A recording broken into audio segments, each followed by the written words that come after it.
sectors of the world economies, and seafarers have not been spared either.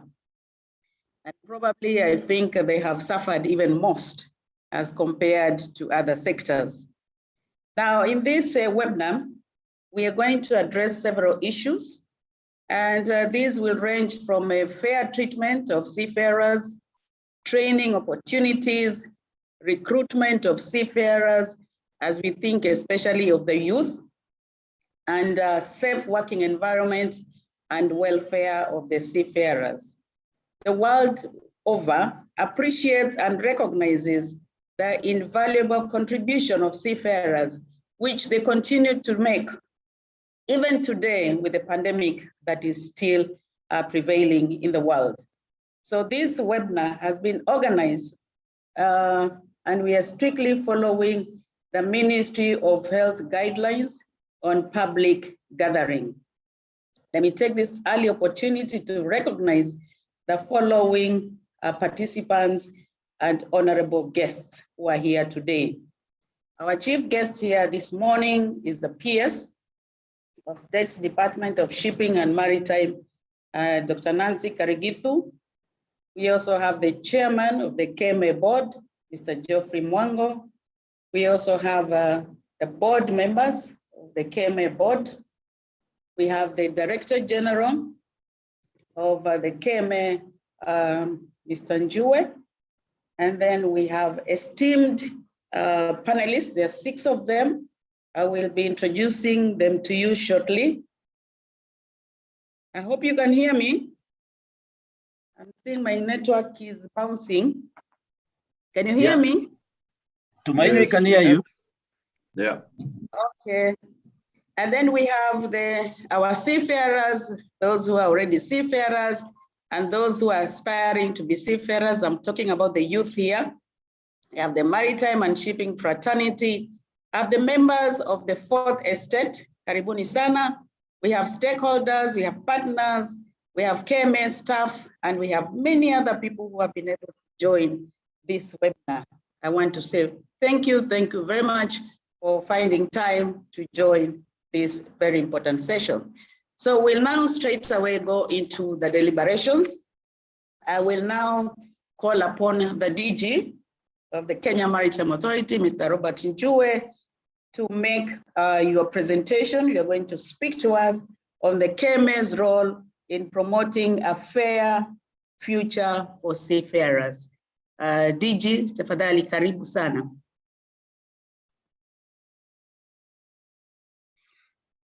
Thank you so much, Tumaini, for that introduction and all of ourselves. Thank you for attending this great, important session.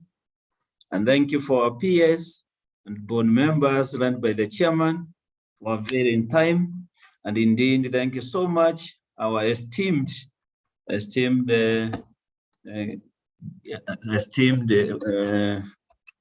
panelists and our esteemed seafarers. Our principal secretary, our chairman of board, the board of directors, our panelists, and our highly valued seafarers, and our esteemed stakeholders, our partners, and distinguished ladies, and distinguished gentlemen, and all participants indeed. This is a great day, this day of seafarers.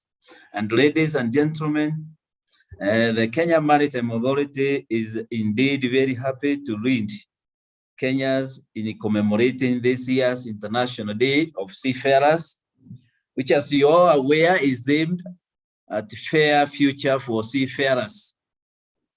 The Day of the Seafarer is marked worldwide, as you are aware, 25th June every year, and to recognize the valuable contribution seafarers make to international trade. And you may be aware, our chief guests and all participants, that due to COVID-19 restrictions on large meetings, the authority is thrilled actually to host all today's interactive webinar event to engage and desire vital knowledge on seafarer issues, which include fair treatment of seafarers, and then the maritime education to seafarers and the opportunities that are there in training, and also issues that pertains to recruitment and safe working environment and the welfare indeed for all seafarers working in the sector. Ladies and gentlemen, the authority's aim today is to raise awareness on the law of seafarers and their challenges amidst the new norm of COVID-19 pandemic, and discuss seafarers issues which include fair treatment and all the rest that I've indicated previously. This aspect on the understanding of the reality that seafarers are the front line of the COVID-19 pandemic, playing an essential role in maintaining the flow of vital goods, such as food, medicines, and medical supplies. And indeed, it is the seafarers that are helping the global community to combat COVID-19, but also they are part of helping dealing with the crisis. The COVID-19 crisis has led to difficult working conditions to our seafarers, including uncertainties and difficulties about port access, resupply, crew changeover, and repatriation when their duty ends in the various ships. Ladies and gentlemen, on this day of the seafarers, we also learned the work achieved by seafarers in response to the pandemic and thank them for their contribution and encourage everyone to treat seafarers with the respect, dignity they deserve so that they can continue to provide their vital services to keep the world trade moving and indeed to maintain the global economic growth moving on. During the COVID-19 pandemic, as you are aware, the Kenya Maritime Authority has worked together with the State Department of Shipping and Maritime Department, Department of Immigration, the National Carrier, shipping companies, and the diplomatic missions employed among other agencies to ensure safe repatriation of Kenyan seafarers from on board international ships, which is a critical vital under this pandemic. This has resulted to some of the Kenyan seafarers on board ships in Europe being evacuated and repatriated back to the country. And for instance, 4th May 2020, there were 6 Kenyan seafarers repatriated back home after disembarking from ships in France and Germany. Kenya Maritime Authority continues to be in touch with ship owners, and necessary precautions are being observed to keep seafarers safe and to arrange for their repatriation at the earliest time possible. Ladies and gentlemen, and all the participants, some of the assistance that has been offered to seafarers during this pandemic include arranging for COVID-19 tests for the repatriation flights as required by the airlines, transport in accordance with international protocols on free passage of seafarers at ports and airports, and advice on COVID-19 protection during the movement from ship to aircraft, protection from COVID-19 during movement, and support for any of the seafarers who might test positive for the virus, either on board or upon arrival in Kenya. For foreign crew abandoned in Kenya, KMA has donated supplies as well as coordinating the provision of supplies and assistance to them, as a case in, as you may be aware, of the Syrian crew of MV Jinani. The authority was instrumental in coordinating the repatriation of the crew and ensuring that they returned home to be reunited with their families after a long stay in the ship. The authority also issued marine notices, which among others allows for reduced manning levels for ships. Yeah, it is not possible to get relievers when one of the seafarers disembarked. The notices allow and continue to allow for the extension of seafarer services on mutual agreement between the seafarer and the ship owners. Consequently, CHAS notices sets out temporary measures in relation to vessel inspections, surveys, vessel certification, and the validity of seafarer documents affected by restrictions due to COVID-19. Ladies and gentlemen, the authority, in collaboration with the State Department of Shipping and Maritime, together with a multi-agency team, have repatriated, and we wish to indicate this, that the effective crew changes of over 1,800 seafarers from 15th July 2020 to date.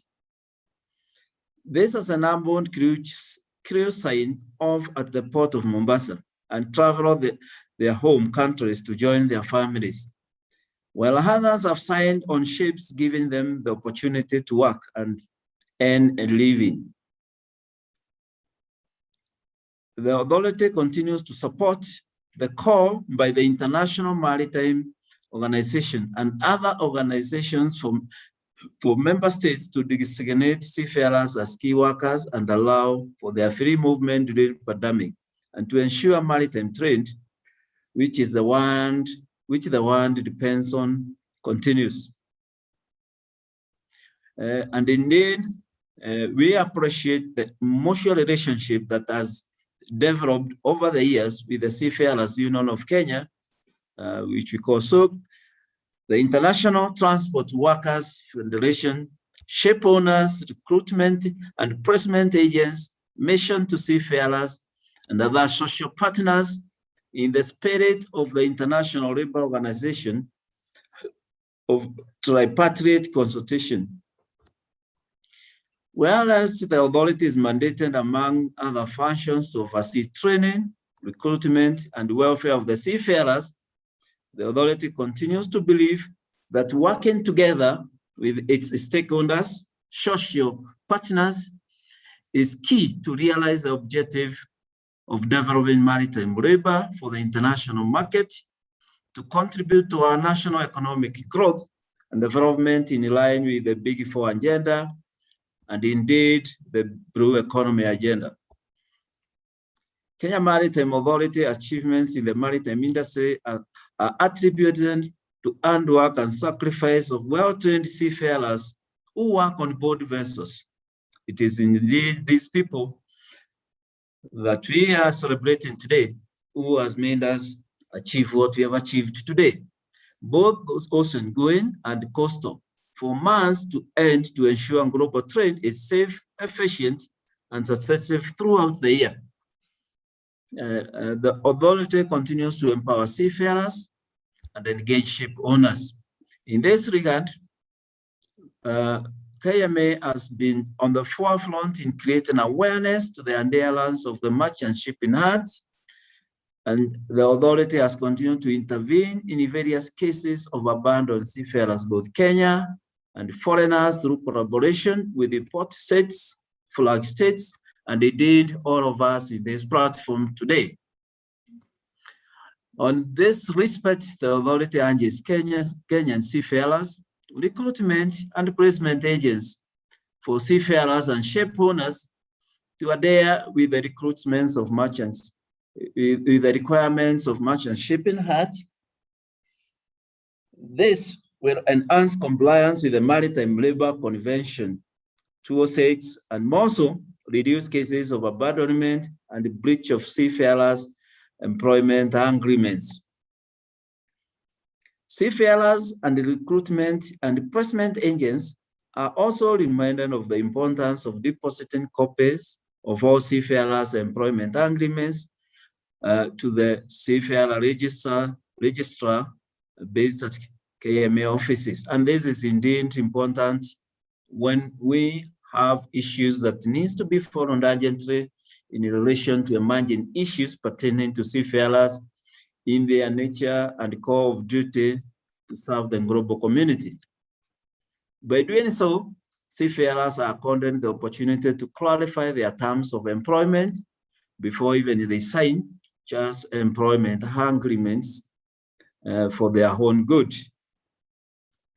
Ladies and gentlemen, in respect to overseeing the recruitment of seafarers, Kenya Maritime Authority has licensed 7 recruitment and placement agencies to seafarers, which is in accordance with the Regulation 114 of the Maritime Labor Convention 206, and indeed the Merchant Shipping Act. And KMA facilitates employment of Kenyan seafarers through regulation of recruitment and placement of agents. Currently, the authority has licensed 7 recruitment agents, as the Mombasa Ocean Agency, Diverse Shipping Agency, Alpha Logistics, East Africa Deep Sea Fishing, Mediterranean Shipping Companies, which we call MSC. The authority also accredits medical practitioners who examine seafarers to ensure that they are medically fit to work on board ships, and also indeed as a requirement by the employers. DG, you're breaking. Oh God, you can't hear me? We have a problem of network here. I can't hear you, sir. You can't hear me now? Can you hear me now? Yes, now we can hear you. Yeah, the network is breaking. Let me know, interject any time that you can't hear me because the network is breaking up and down. That's the challenges of these virtual meetings, but they have helped us tackle COVID. Yes, as I was indicating that we have accredited medical institutions that are examine seafarers on various medical requirements when they are boarding ships. The employment of Kenyan seafarers is expected to increase foreign income to Kenya, because then they become part of diaspora community and bring foreign exchange to our country and grow our economy as a country, and as well as help us to achieve the Big Four agenda and indeed on food security, including food security. The number of seafarers placed on board ships in the year 2019-2020 and risen to 563 by March 2020. Most of the seafarers who had been recruited were repatriated due to disruptions caused by COVID. The authority is optimistic that this situation will be restored and improved post-COVID with the guidelines of embarkation and disembarkation of seafarers. The authority continues to enhance maritime training, employment standards for Kenyan seafarers. KMA is currently working on more initiatives to increase the number of Kenyan seafarers being employed abroad foreign vessels in line with the national's Big Four agenda as indicated before. The authority also maintains a register of Kenyan seafarers in regard to seafarers need to register and update their records. And as we speak currently, the authority has registered as 3,200 seafarers so far, and we continue encouraging the youth and indeed those aspiring to join the sector to continue registering with the authority. Ladies and gentlemen, the authority is working closely with the Seafarers Union of Kenya, the International Transport Workers Federation, and employers to ensure seafarers achieve decent working and living conditions on board ships in accordance with the International Labour Organization Maritime Labour Convention. The authority is currently collaborating with the State Department of Shipping, the Ministry of Labour and Social Protection, as well as other stakeholders in the development of a wage standard for Kenyans. Once a wage holder is established, then Kenyan seafarers will enjoy equitable pay for equal work on board ships, resolving the current disparity in wages of Kenyan seafarers and seafarers from other countries who have unestablished wage standards. KMA continue to closely work with the Seafarers Union in seafarers' employment and welfare matters, including dispute resolution between seafarers and their employers in line with the tripartite spirit of collaboration between seafarers unions, their employers, and government dealing with the seafarers' welfare, which is also advocated in the Maritime International Labour Organization laws. Further, the authority is dedicated in processing the welfare of seafarers. KMA continues to mediate in disputes between seafarers and their employers, as well as counsel seafarers on employment agreements with crew agencies. Through its port state control and flag state control, the authority conducts ship inspection, which include, among others, the examining of working conditions of seafarers on board ships.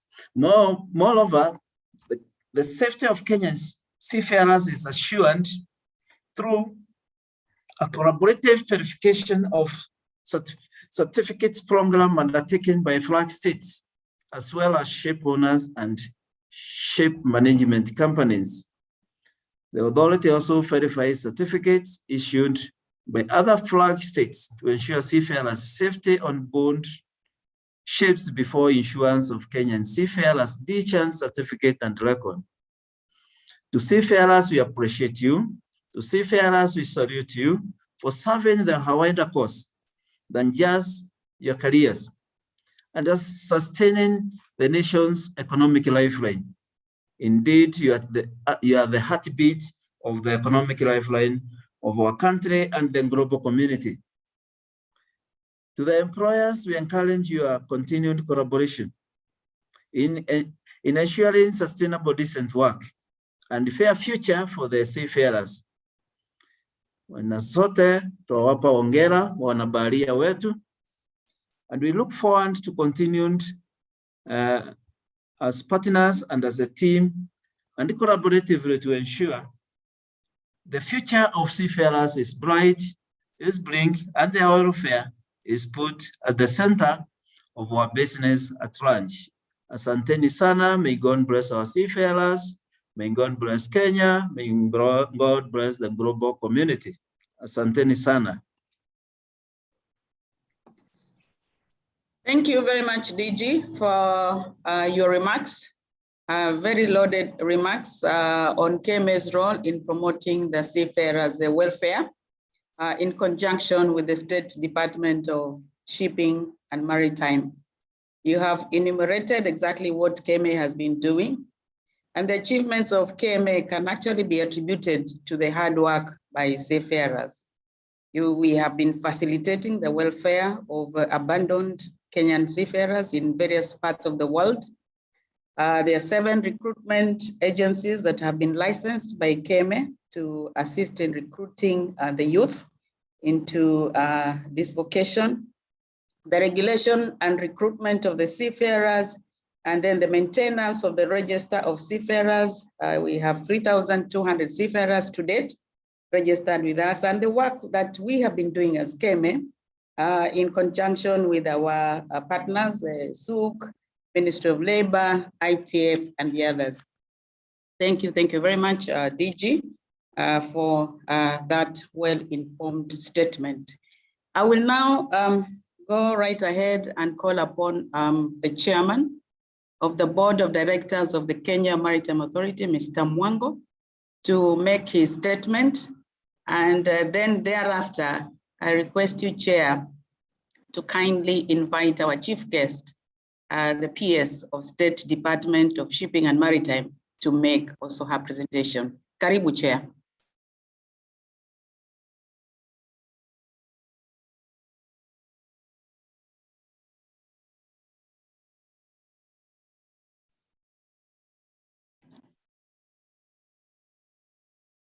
I hope Chair is on board.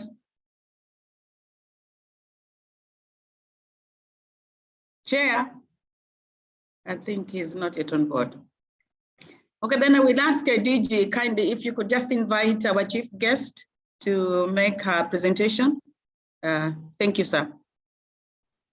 Thank you so much, Tumaini, for I believe the chair has some challenges in terms of the network and connectivity.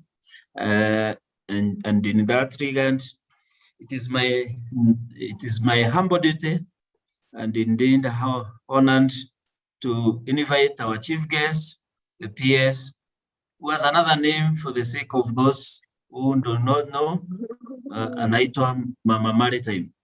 And we call upon our PS who has been in the forefront, indeed, and achieved a lot for our country and the global community in the area of maritime, and has a lot of interest at art for all seafarers. Thank you, Tumaini. I think I'm back. Okay, thank you, Chair. I was almost now doing your responsibility. Please, can you continue? You have Sorry, to make a remark and invite the PS. I lost and found.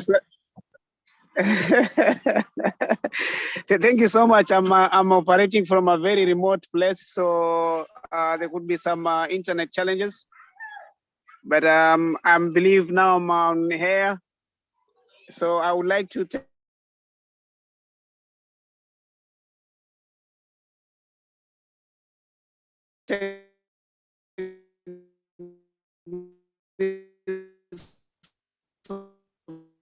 Lost again.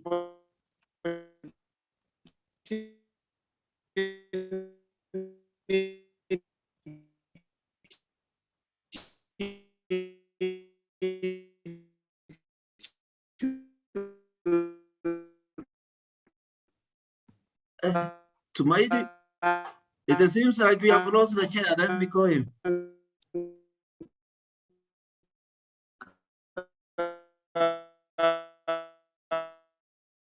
The DG plus the IFS to reiterate our support for the seafarers. As an authority, we are going to do all what is possible to make them as comfortable as possible. And in this, with the guidance of God, I think we're going to achieve in whatever we think is right for us to do. Then without much ado, then I would like to bring in the PS, Madam Nancy Karigidu, to give her speech. Karib, Madam Nancy. Thank you very much, Chairman. It's good to have you even from wherever you are. That's presence and commitment is very encouraging for us. Thank you. So if I may begin, the Chairman of the Board of Directors for Kenya Maritime Authority, the DG, KMA, and all your able staff, esteemed panelists, captains of industry amongst us today, our valued seafarers, esteemed stakeholders and partners, distinguished guests and participants, ladies and gentlemen. Let me start by saying how honored I am and privileged to be part of this special event as we join the global community in celebrating a very special brand of men and women whose they make for the sacrifice they make on a day-to-day basis to enable us enjoy much of what we take for granted, our creature comforts.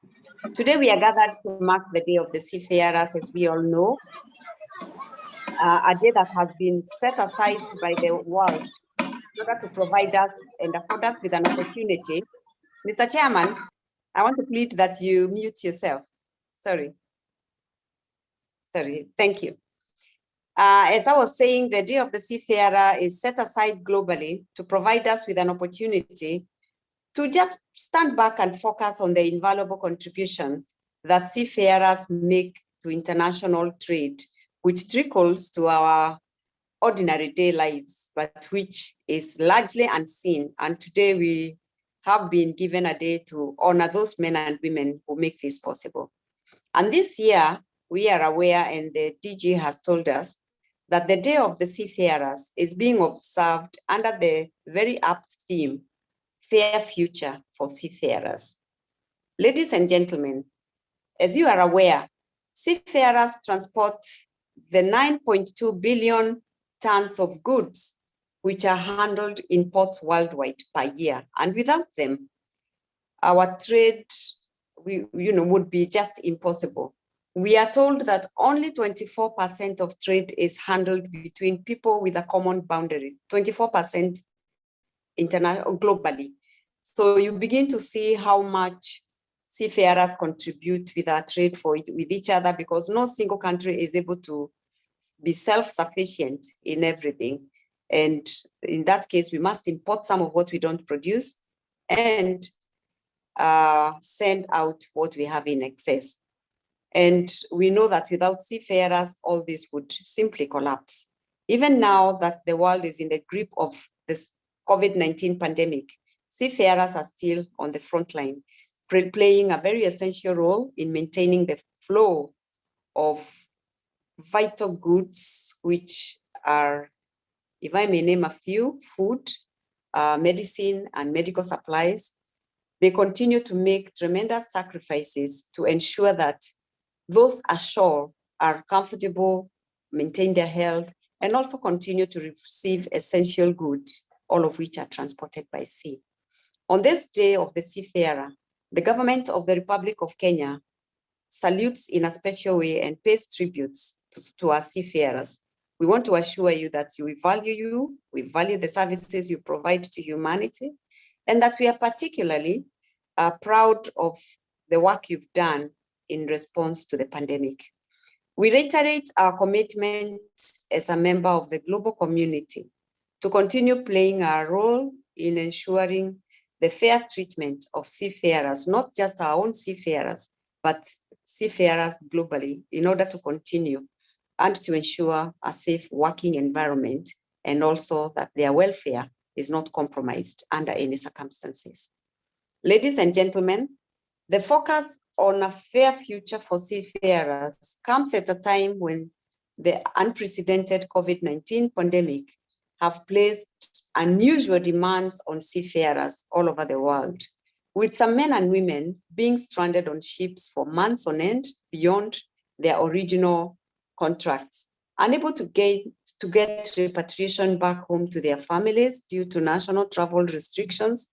And this has been on a scale never before imagined in the modern world. Others have been unable to join ships and earn a living to support their families, while yet other seafarers have faced very difficult working conditions, including uncertainties about port or shore leave, port passes, resupply of essential commodities, crew change, and repatriation conditions, which have been very burdensome, all of which have led to fatigue due to prolonged stays on board ships. All of these factors affect the mental health of seafarers, and suffice to say, also lead to compromise on the safety of those ships. So, ladies and gentlemen, the government of Kenya has taken bold steps to ensure the welfare of seafarers, especially during these hard times, the COVID-19 pandemic, and particularly due to the country's commitments under the Maritime Labour Convention, that's MLC 2006 as amended. Indeed, Kenya was the first country in Africa actually to dedicate the port of Mombasa as a crew change center. Kenya government quickly developed guidelines to allow ships to change and repatriate crew from the port of Mombasa. And the crew change guidelines that were developed have coordinated embarkation and disembarkation processes for seafarers during this period. Safe crew changes also, as well as established the COVID-19 transmission prevention measures to be observed by those interacting with the seafarers during the crew change. To date, Kenya has overseen crew changes for over 1,800 seafarers through our shores. Crew change at the port of Mombasa, indeed, was considered for the following categories of seafarers. Number one, seafarers who, having completed their employment contracts in accordance with the seafarers' employment agreement, were due to travel back home. Also, seafarers who are no longer medically fit to You're work breaking. on board We ships. can't hear you. We can't hear. I wonder whether it's not on your side. Can you hear me now? Now I can hear you. Now I can hear you, madam. I hope the others can also hear you. Yeah, madam, we can hear you loud and clear. Thank you. Okay, I'll just go back a little to say that crew change at the port of Mombasa was allowed has been allowed and is ongoing for the following categories of seafarers. Number one, the seafarers who have completed their employment contracts in accordance with the seafarers' employment agreement and who are therefore due to go back home. Also, seafarers who are no longer medically fit to continue working on board ships.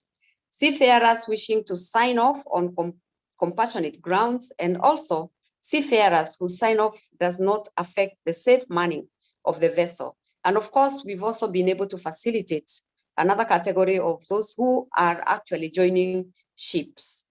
The implementation of crew change protocols by the government of Kenya has in turn availed other opportunities, such as being able to market Mombasa as a crew change center to the global shipping industry, which has brought with it various opportunities for local businesses such as shipping agents, hotels, airlines, and local transport providers. As you have heard from the DG, we are now at a time where we have the highest number of manning agents. We've also been able to acquire some opportunities for employment for Kenyan seafarers who have been sought to replace foreign crew signing off in Kenya. And also it has enabled us to work together to communicate better as interagencies cooperation between government agencies involved in the process and as well as the private sector. So the government agencies in the process are Kenya Maritime Authority, the Port Health, State Department for Immigration Services, Kenya Ports Authority.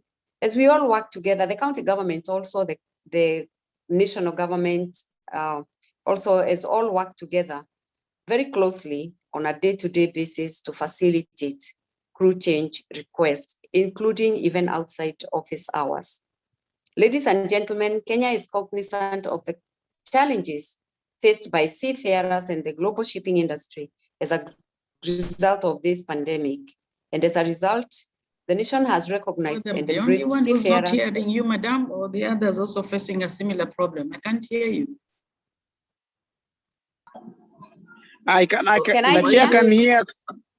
I can hear, yes, madam, I can hear you. Can hear you. Tumaini, maybe Yes. you have a problem because I couldn't hear you when you were talking. Also, you were breaking. I didn't tell you, but you were breaking.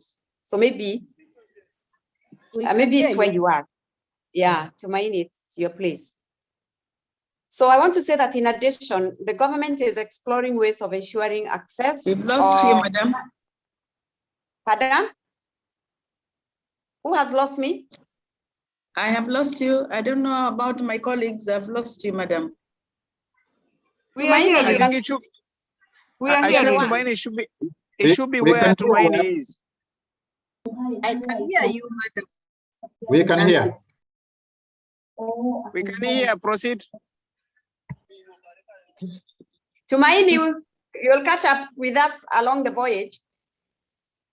Okay, let me say that the government has also determined and decided to explore ways of ensuring easier, cheaper access of medical services to seafarers at a time, especially when the industry is under sharp focus by health authorities. Taking crew abroad, we've come to the knowledge that Kenyans cannot be competitive because our medical services are very, very expensive. And therefore, we must make sure that we give incentives or not make it harder for the ship owner to recruit from Kenya, because as you know, the ILO requirements are that the seafarers should not be paid. But for this reason, we have determined that we will establish a medical facility for seafarers, and this is work in progress, under the Bandari Maritime Academy, in order to share, to cater for this, the unique needs for seafarers. You'll recall that when they are onboarding, their requirements under World Health Organization. And engagements are currently going on with the Ministry of Health to ensure, or rather to work on the mode of implementation, working also with our social partners to undertake this task. Kenya continues to recognize and appreciate the fundamental role seafarers play in running the global supply chain, even getting the world supplies for fighting COVID to the end consumers. With regard to the welfare of seafarers, the government is committed to resolving the current disparity in wages of Kenyan seafarers and compared with seafarers from other jurisdictions who have established wage standards to ensure that Kenyan seafarers also get equitable pay. And the DG spoke on this, so I don't need to belabor this point. And we are expecting that a Gazette notice will be going out this week, talking to my counterpart in labor. We are also working with the Parliament, and next week we shall be appearing before Parliament Committee in order to finalize the ratification of some key conventions that will make it better for Kenyans as they work abroad in terms of protections that are granted by the conventions. We've ratified the Maritime Labour Convention 206. This we did in 2014. And we also reviewed the Merchant Shipping Act. And some regulations now are going on so that we ensure that the benefits of the ratifications we've done are taken on board and continue to positively impact on the Kenyan seafarer. And this is a collaborative effort, again, between us as a state department and other stakeholders. And we've also brought on board to ensure that we are in tandem and we are in line with the best global practices. We have the World Maritime University assisting us or providing us with the best technical advice that is available. Further, the government has championed, like I said, through the ministry, the ratification of 5 key conventions in the maritime sector, like I said, which will improve the safety and welfare of our seafarers, beginning with the amendments to the MLC. And we are also looking at the seafarer's identity document. We're looking at the ILO Convention 188 for protection of fisher folks, the Cape Town Agreement of 2012, which regulates safety of fishing vessels, as well as the IMO standards of training, certification, and watchkeeping for fishers, commonly known as STCWF. And this one, like I said, we are sitting down with Parliament to complete the process of approval next week. So let me also say that we are talking with various partners to be able to get as much leverage in terms of sea time and also work opportunities for our seafarers. And all these are meant to ensure the legal finish for the trainees that we have and also ensure that they are well placed. I want to very, very heartily thank the seafarers, because when we started this process, as the DG said, that before COVID struck, in 1 year we had managed to place over 500 seafarers on board ships. And I want to say that these seafarers have really made a name for us, and I want to particularly congratulate the young people we have today and encourage them to continue being our ambassadors as we send them out, so that we create a strong brand of a Kenyan seafarer. And like I've said, in every forum I speak, I want to encourage all of us to be able to cultivate and encourage each other to cultivate soft skills, because when we get the academic skills, then it is the soft skills that send us on the next rung.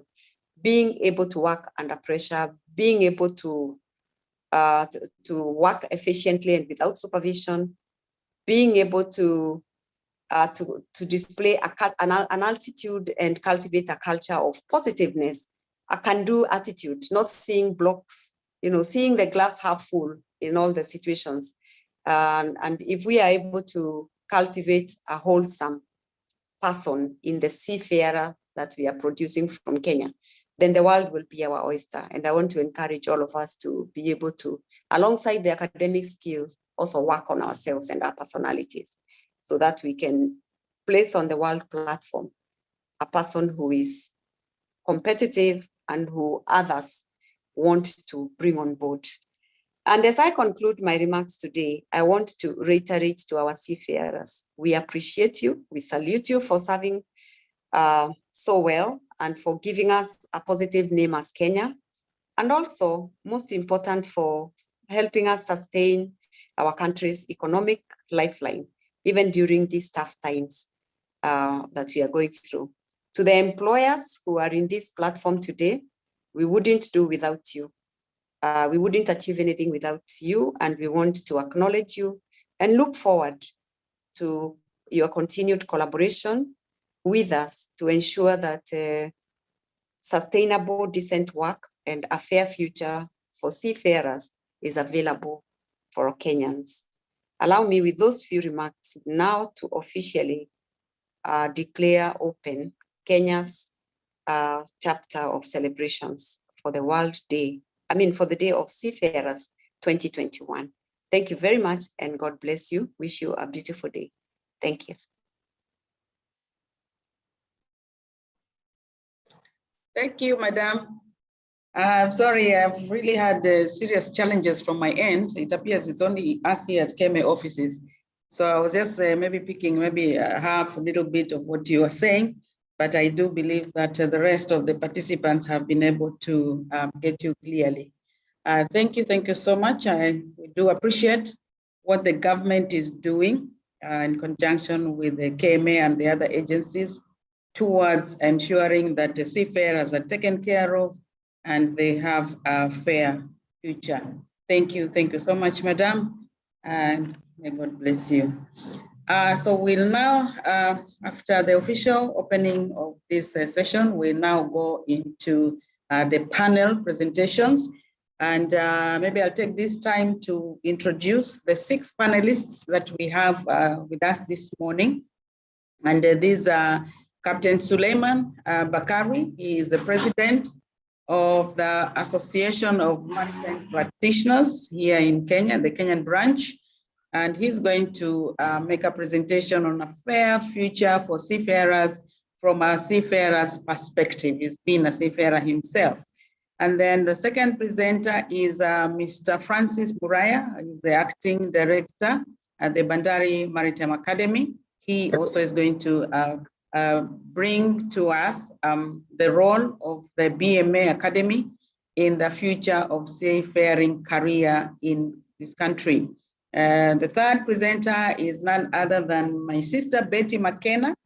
She's an inspector in the International Transport Workers Federation, ITF in short, and she's going to speak to us on the role of ITF in promoting a fair future for seafarers.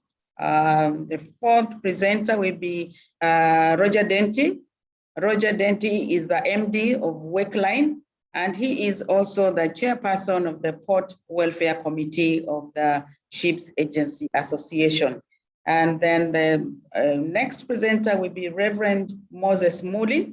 He's a chaplain at the Mission to Seafarers here in Mombasa. He's going to speak to us on the role of the Mission to Seafarers in promoting a fair future for seafarers.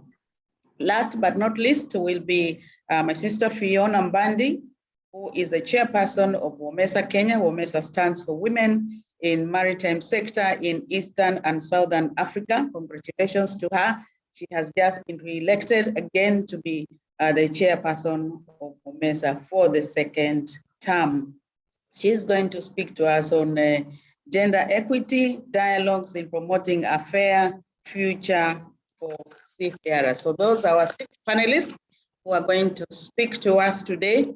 And before I bring the podium, the first presenter, I would like to make an announcement, and I'll continue doing this as we go along. We are all requested, and we need to also inform our families to watch the Day of the Seafarer documentary today. It's going to be on Citizen TV from 6:40 p.m. Also follow the Kenya Maritime social media channels to view recordings of today's webinar, the documentary pre-runs, and more information on the Facebook, Twitter, and YouTube, and the hashtag for today of the Kenya Maritime Authority. So I'll be bringing you these notices as we go along. And then also for the question and answer session, I already see some questions already beginning to flow in. The panelists, I encourage you to visit those areas now and then as we go along, because maybe some of the questions will be relevant to what you are going to present on. So let me take this opportunity now to welcome the first presenter, who is Captain Suleiman Bakari. Please do come on, Captain, and tell us. I'm told you only have 5 minutes. If you maybe need a little bit more time, maybe just 1 or 2 minutes extra, but not too much. Captain Bakari, tafadhali karibu sana. Thank you very much, Madam Moderator, my sister Tumaini. The PS State Department for Shipping Maritime, Dr. Nancy Karikithu, senior government officials, captains of industry, ladies and gentlemen, all protocols observed. Today marks a very important day, and I'm very honored to be here this very special day that gives a special platform to seafarers, national and international discourse. In the interest of time, I'll go straight ahead and share. Madam Moderator, I forwarded my presentation. Can it be shared on the screen, please? Okay, Captain, let me ask the host. You could give me the Gilbert, rights. kindly help us. Okay. To be able to share. Okay. Okay, there. Okay.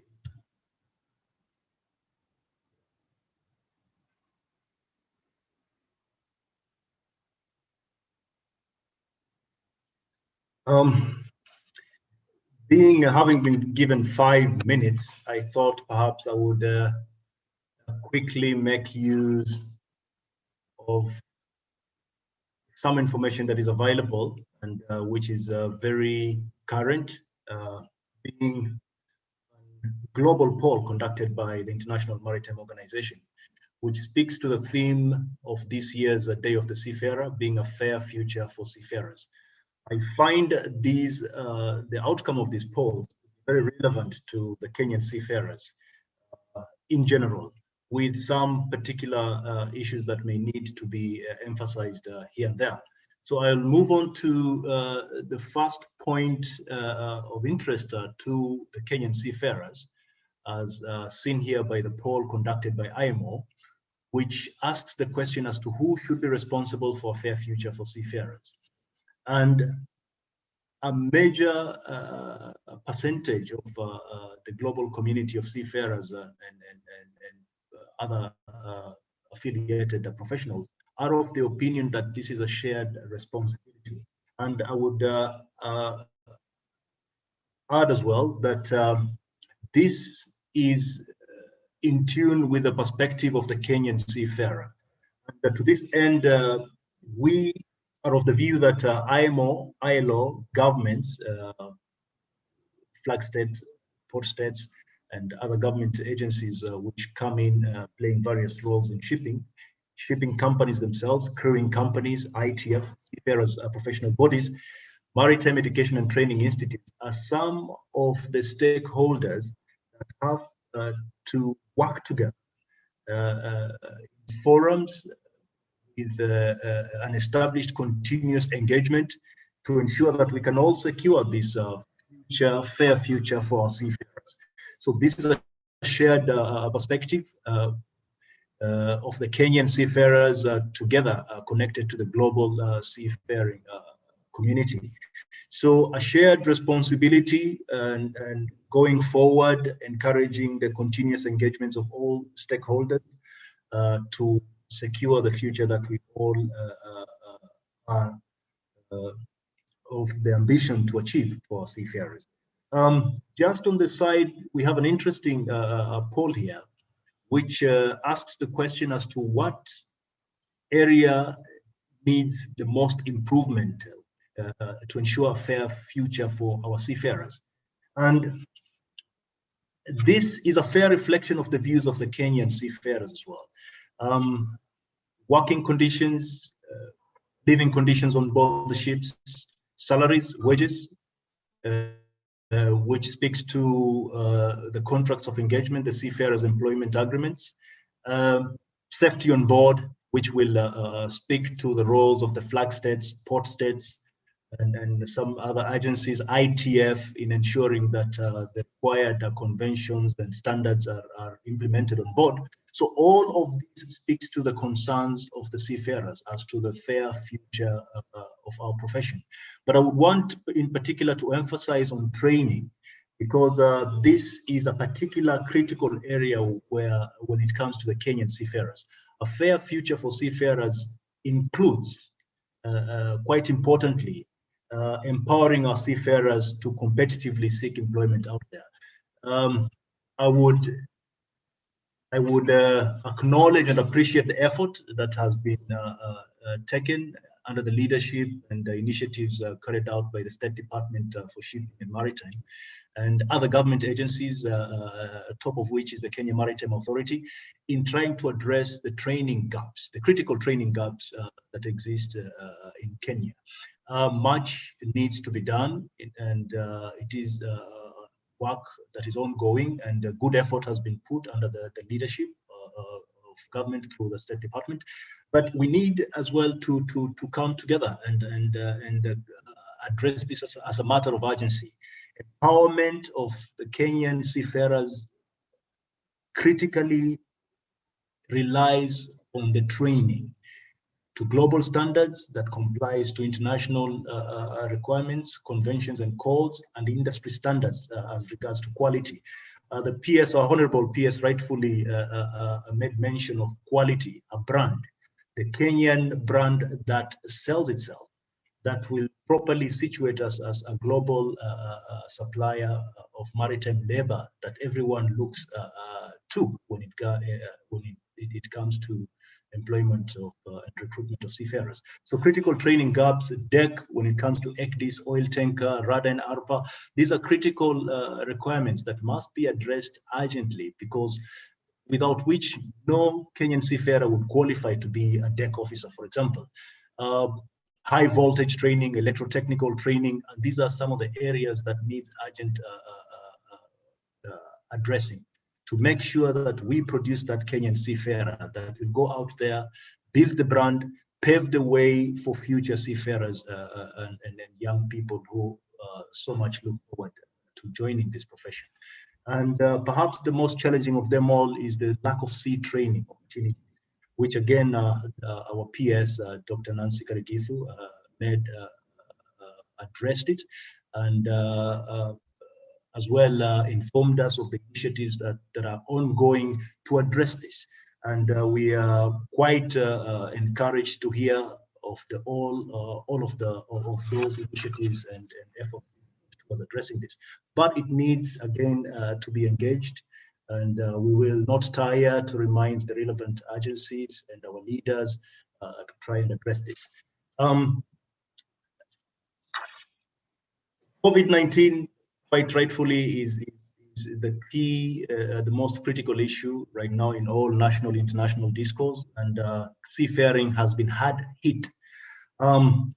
The polls conducted reflect the views of the global seafaring community, and rightfully the Kenyan seafaring community Madam Moderator, can I be heard? Is there a problem?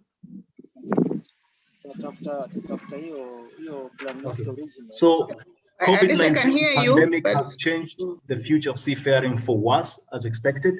And much of the concern, as it can be seen on the graph on the left side of the screen, is guaranteed access to repatriation and crew change. That has been the outstanding concern among the concerns brought about by the effect of the COVID-19 pandemic. Say that I'm very proud of the initiatives taken by the government through the State Department of Shipping and Maritime and KMA in making Kenya one of the leading nations that have contributed to addressing these challenges faced by both local and international seafarers as pertains to access to repatriation and crew change. Safe working conditions, priority for vaccinations, enforcement of MLC. This will bring in, again, a shared responsibility, flag states, port states, making sure that unscrupulous ship owners do not fall through the net, that measures are taken and tightened to ensure that safe working conditions in compliance to conventions and codes and standards of working on ships are properly implemented and strictly followed on board ships.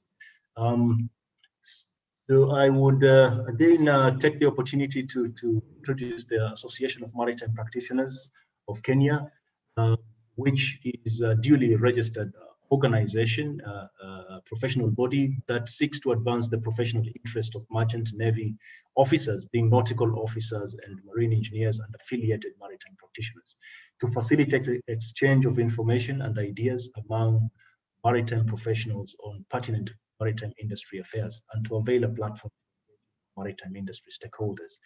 To this end, MPK has taken various initiatives to promote seafaring careers, some of which, or perhaps all of which, speak to the theme of this year's Seafarers Day.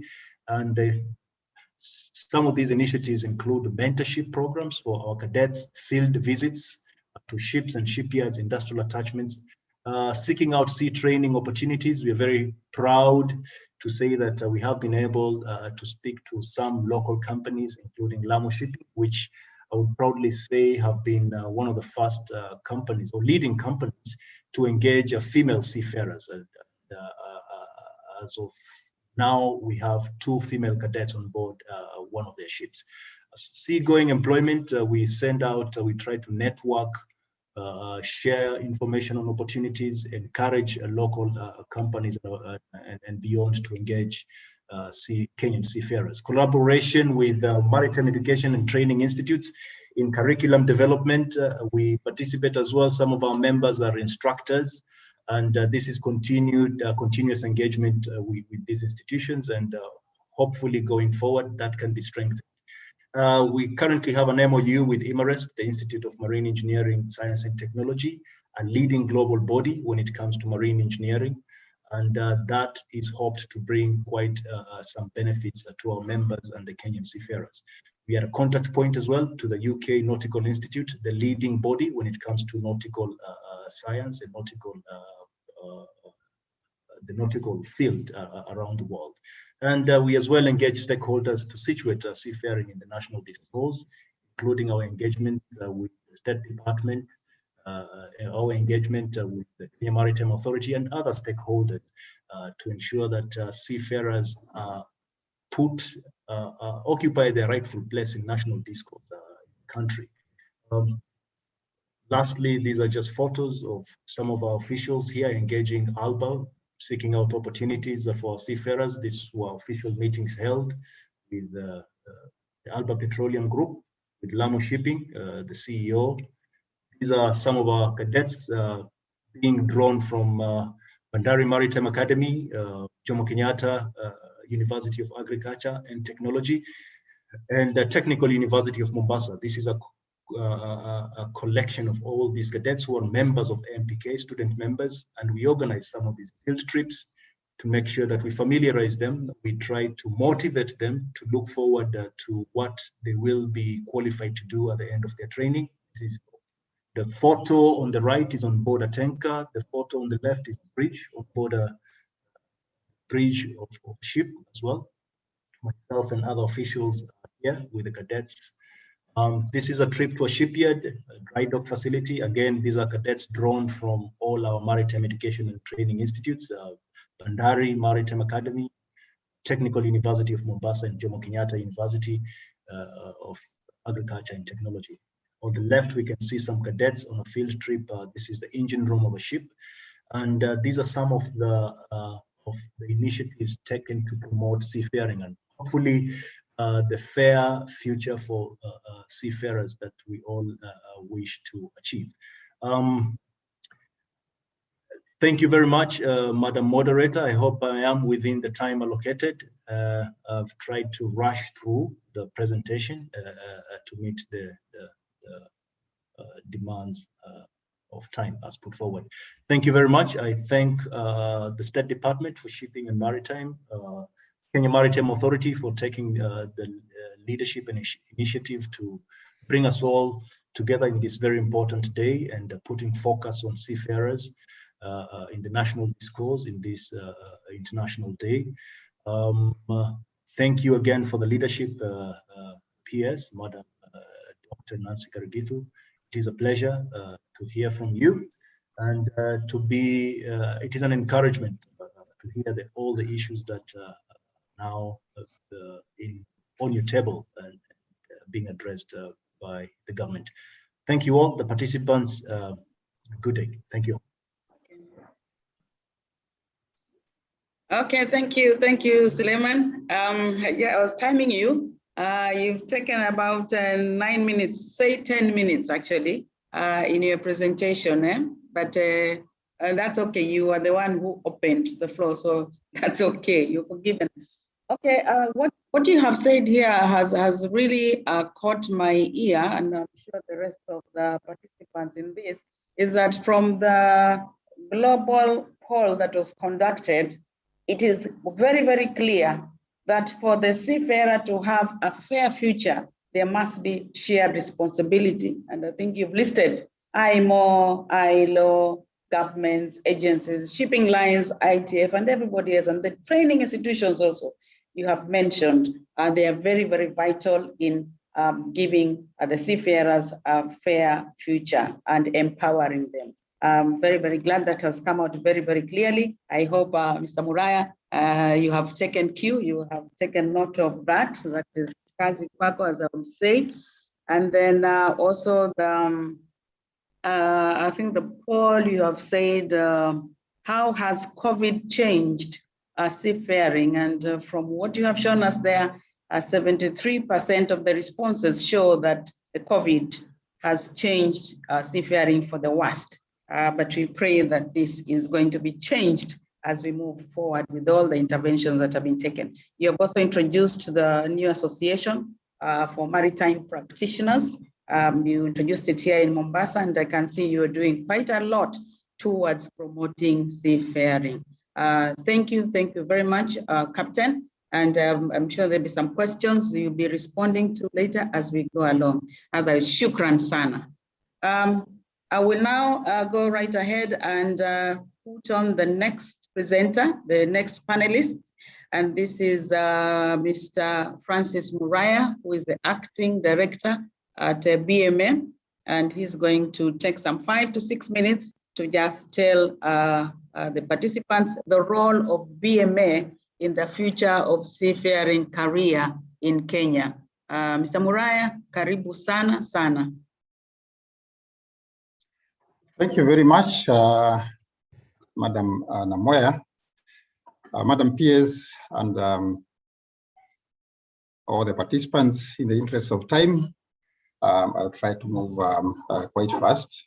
And thank you for the invitation to participate in this very, very important day, and noting that it provides the opportunities for employment for the skills that we develop in Bandari. And just to indicate that in the last 1.5 years, the Academy has been laying the groundwork for the training of seafarers on a scale of at least 2,000 seafarers per year. And a lot of work has gone into software in the development of curriculum and infrastructure that is going to facilitate this process. And we want to appreciate all the institutions that have worked with us in this activity.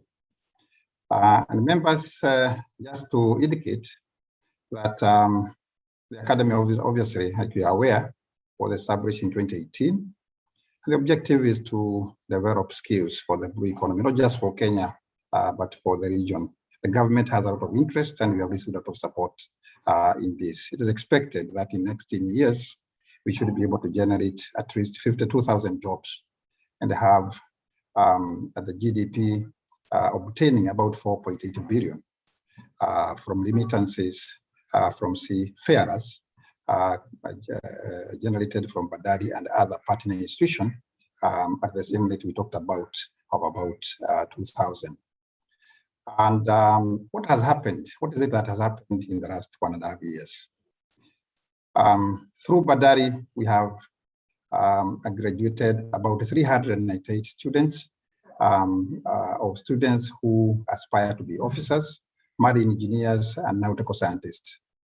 We also have taken through over 2,000 other participants in rehabilitation courses and STCW courses, and others on port efficiency, and others on demand-driven courses, others even on fisheries. We have developed 12 curricula out of 33 that we identified as quick win courses. We are now fully registered by the TVETA, Kenya National Professional Authority, and going forward, our students will not only be admitted through application to the academy, but also through the Kenya universities and the colleges Central Province Service, so as to give opportunities to students across the Republic of Kenya. We have a registered driving school, you may be aware. Our participants in that area are examined by the NTSA. And also to say that we are in the process of establishing partnerships, not only with the training institutions, but also with the industry, through what we are calling the training institution and the industry framework, to be able to prepare students for attachment, internship, and employment. With the support of KMA, then we are able now to provide the loans to our students. And this is very important, and it is going to be a game changer for the training of seafarers. We are undergoing a massive renovation of our facilities, and we want to thank the government for this. On the table is that we are completing our ERP, which will be going live on 1st July. Our LAN, which is going to provide high-speed internet to facilitate e-learning, which is also in progress, so that our courses are not only just going to be offered at the academy, but even the comfort of the homes. Kenyans will be able to pursue courses that are related to maritime, not just here, but from other partners across the world that we are engaging. We have the development of a shipping campus through the United Nations, which is going to be used for the training on maritime security, and also as the first entry point of getting into a ship by the students of the academy. We have completed our 5-year strategic plan, and we are just going for validation, where we are going to invite most of the stakeholders who are here. The BMA master plan, 25 years, is also in progress, and of course also the BMA bill. We've talked about the curriculum development and the innovations, and of course very important is that we are also in the process of obtaining critical equipment with the support of the Kenya Maritime Authority. And members, the Academy has adopted 4 pathways in training. First, we have established 6 schools in the Academy. The School of Nautical Science, Marine Engineering, Safety and Auxiliary. We have established the School of Maritime Transport and the Driving School, and also going to commercial diving. And we are also requesting the government to allow us to establish a School of Fisheries. And through this, then we shall deal with the courses that are modular, the regular courses, the STCW courses, port operations and shipping transport and the driving school, and also demand-driven courses tailor-made to address specific blue economy needs of different parts of this country. We have our priorities, and I've mentioned most of them so that I will not get back to them. But very important is that the academy requires a traineeship as a way of addressing matters of sea time, the implementation of the industry training institutions framework, which is in progress, and where we are going. We have identified about 59 institutions in this country, which have aspects of maritime, either ship construction, commercial diving aspects, etc. And we are going to have an engagement with all of them to see how they will be taking our students and inviting all of them also when we have a graduation ceremony as we approach the second quarter of the coming financial year. We have challenges, major ones, but they are surmountable. Number one is the issue of skills, the trainers and the instructors. We are an industry-based institution, and therefore most of our trainers are coming from the industry. But what is important is that we've not been able to recruit trainers on a full-time basis. The SRC is just finalizing our documents so that we can now be able to get trainers who will be with us here on a full-time basis. Infrastructure, curriculum development, equipment, and of course on-board training are some of the challenges that we face. We appreciate the support of our partners and led by the State Department, which works overtime to ensure that the academy is able to obtain the resources that are required and the support out there internationally. We think this is going to be a very, very major bed.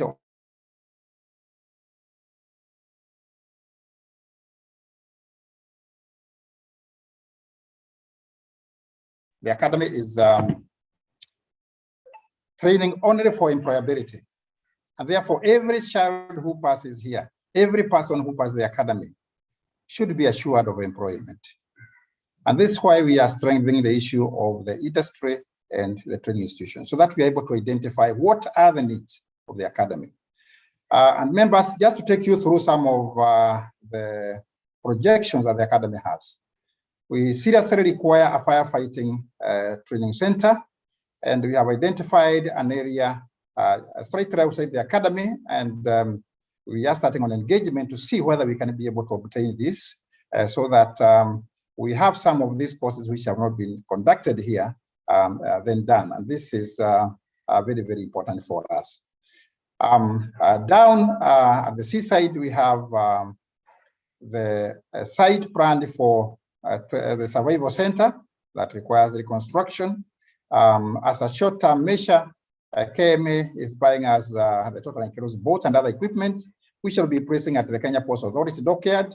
But the future is to have our own survival training center. And this is a very good site for this, and it just requires renovation and reconstruction to ensure that we have the required facility.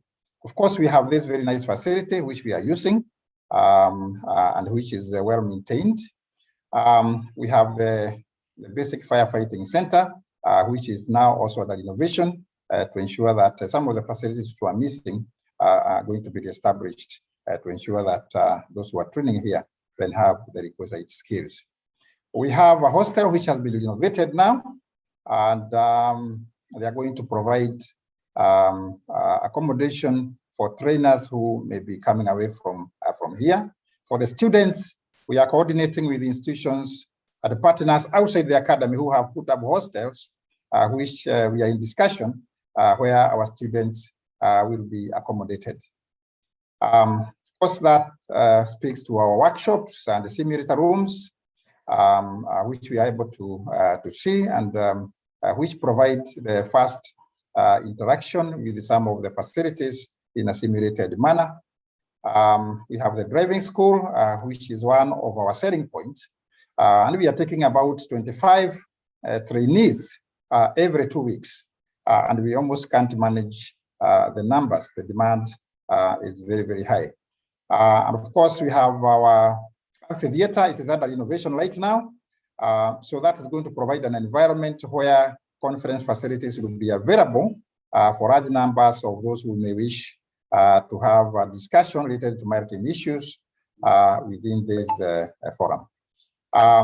We have the donation by the United Nations Office on Drug and Crime of the shipping campus, which is under construction and is going to be completed by the end of July for launch. This is a very important facility for us. It's a donation made to the academy. In there, to have all the facilities, including the engine rooms and all that, that you'd find in a ship out there at sea. And that's, of course, what we expect to have later on once we are through. We do have regular meetings with our students where we do career counseling. We invite speakers. This is such an event that was held on 21st, just a few days ago, and where our students are able to ask questions and interact with industry practitioners.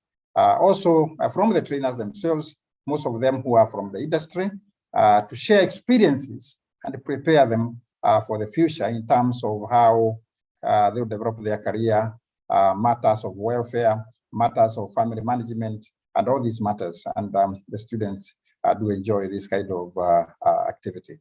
Currently, we have with us 368 regular students, and we expect this number will be going up dramatically once we bring on board students through the Kenya University and Colleges Central Placement Service.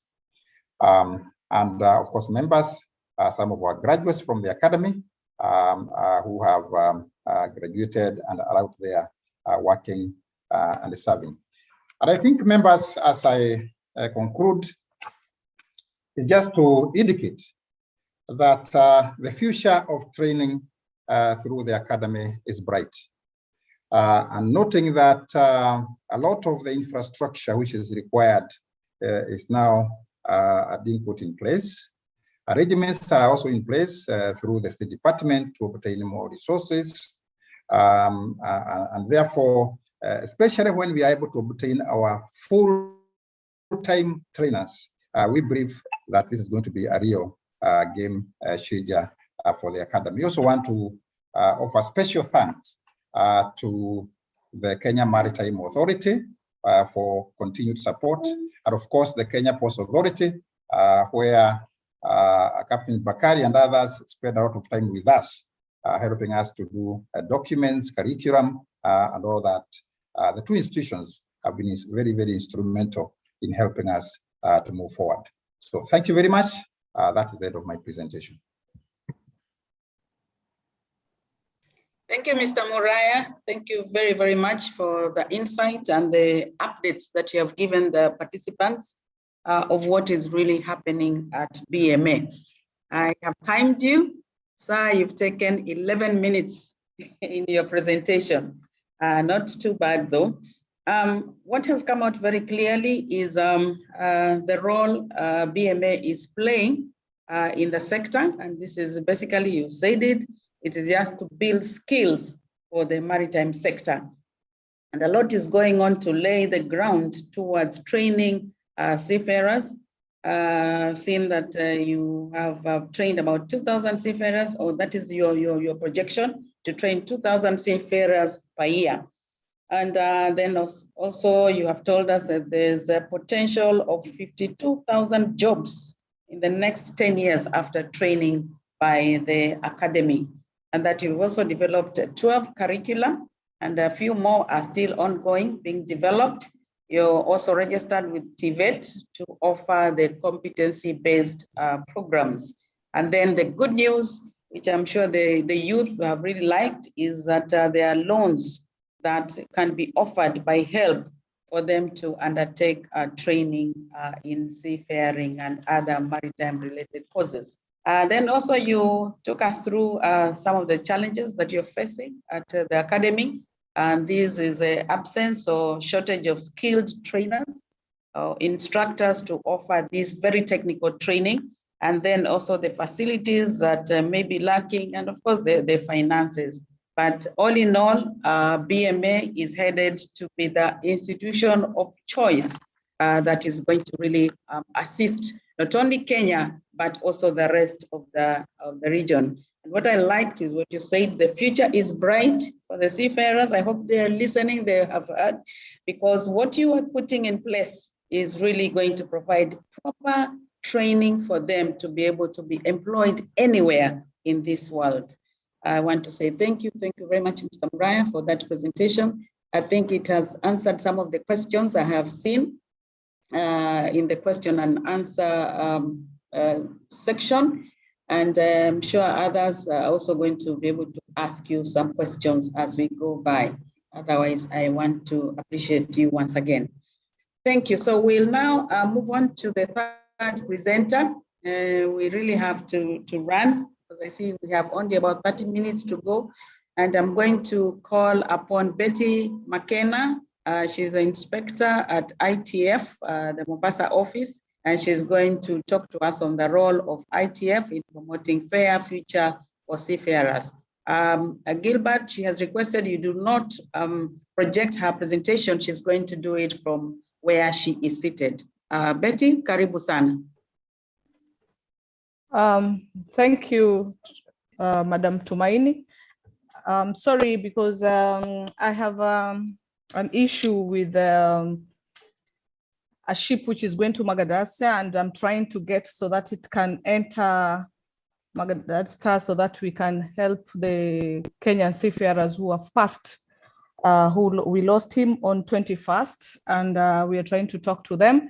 Is why I'm on another line, so is why I can't use my video, you can see me, but I want to appreciate for the good job which you have done. Why I didn't want to use my presentation, because I have done a bit of changes, because I have had previous speakers, you have spoken everything like what I have written, and I want to appreciate for the good job. Let me take this opportunity to appreciate Madam Pierce, Maritime, Chair Kenya Maritime Authority, DG Kenya Maritime, stakeholders, shippers, seafarers, and students. I want to take this opportunity. I work for ITF, International Transport Workers Federation, and the role which we have been given is the role of the ITF to promote fair practice for the seafarers. And I want to say that as ITF, we work to improve the condition of seafarers to the nationality, all the nationality, and also to all shipping, to protect and rights for the workers. And also the ITF is to help all the crew on board the vessels on different flags and shipping. Our work is to ensure that there's a safe, decent work condition of the seafarers and raise standard, protect the seafarers, and also inspect ship, create agreements on board the ships, and make sure that we also work together with all the flag states.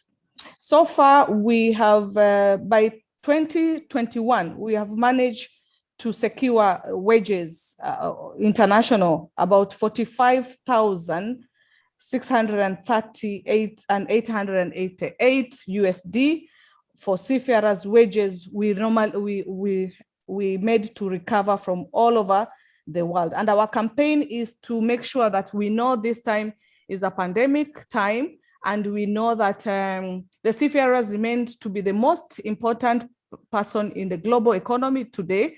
And the COVID pandemic is all over the world. It have come, everything was standstill, but the seafarers were still working. And we know the job which they have taken to move this country. Many seafarers are forced to work beyond their condition, and some were even abandoned by employers or shippers. As ITF, we are working tireless around the clock to ensure that we press the government to enable crew change to take place. We want to appreciate the Kenya government that since August, they allowed Kenya seafarers to do crew change in this country. And I want to appreciate Kenya Maritime Authority, Kenya Port Authority, Migration, Port Health, and all stakeholders who are involved on the crew change. And I know that is still continuing. In this case, that we have been having abandoned ships, abandoned seafarers in this country. We have been having Jahan, which have been here for the last 2.5 years. and we managed crew to go back home. That one, I think the DG had mentioned about it.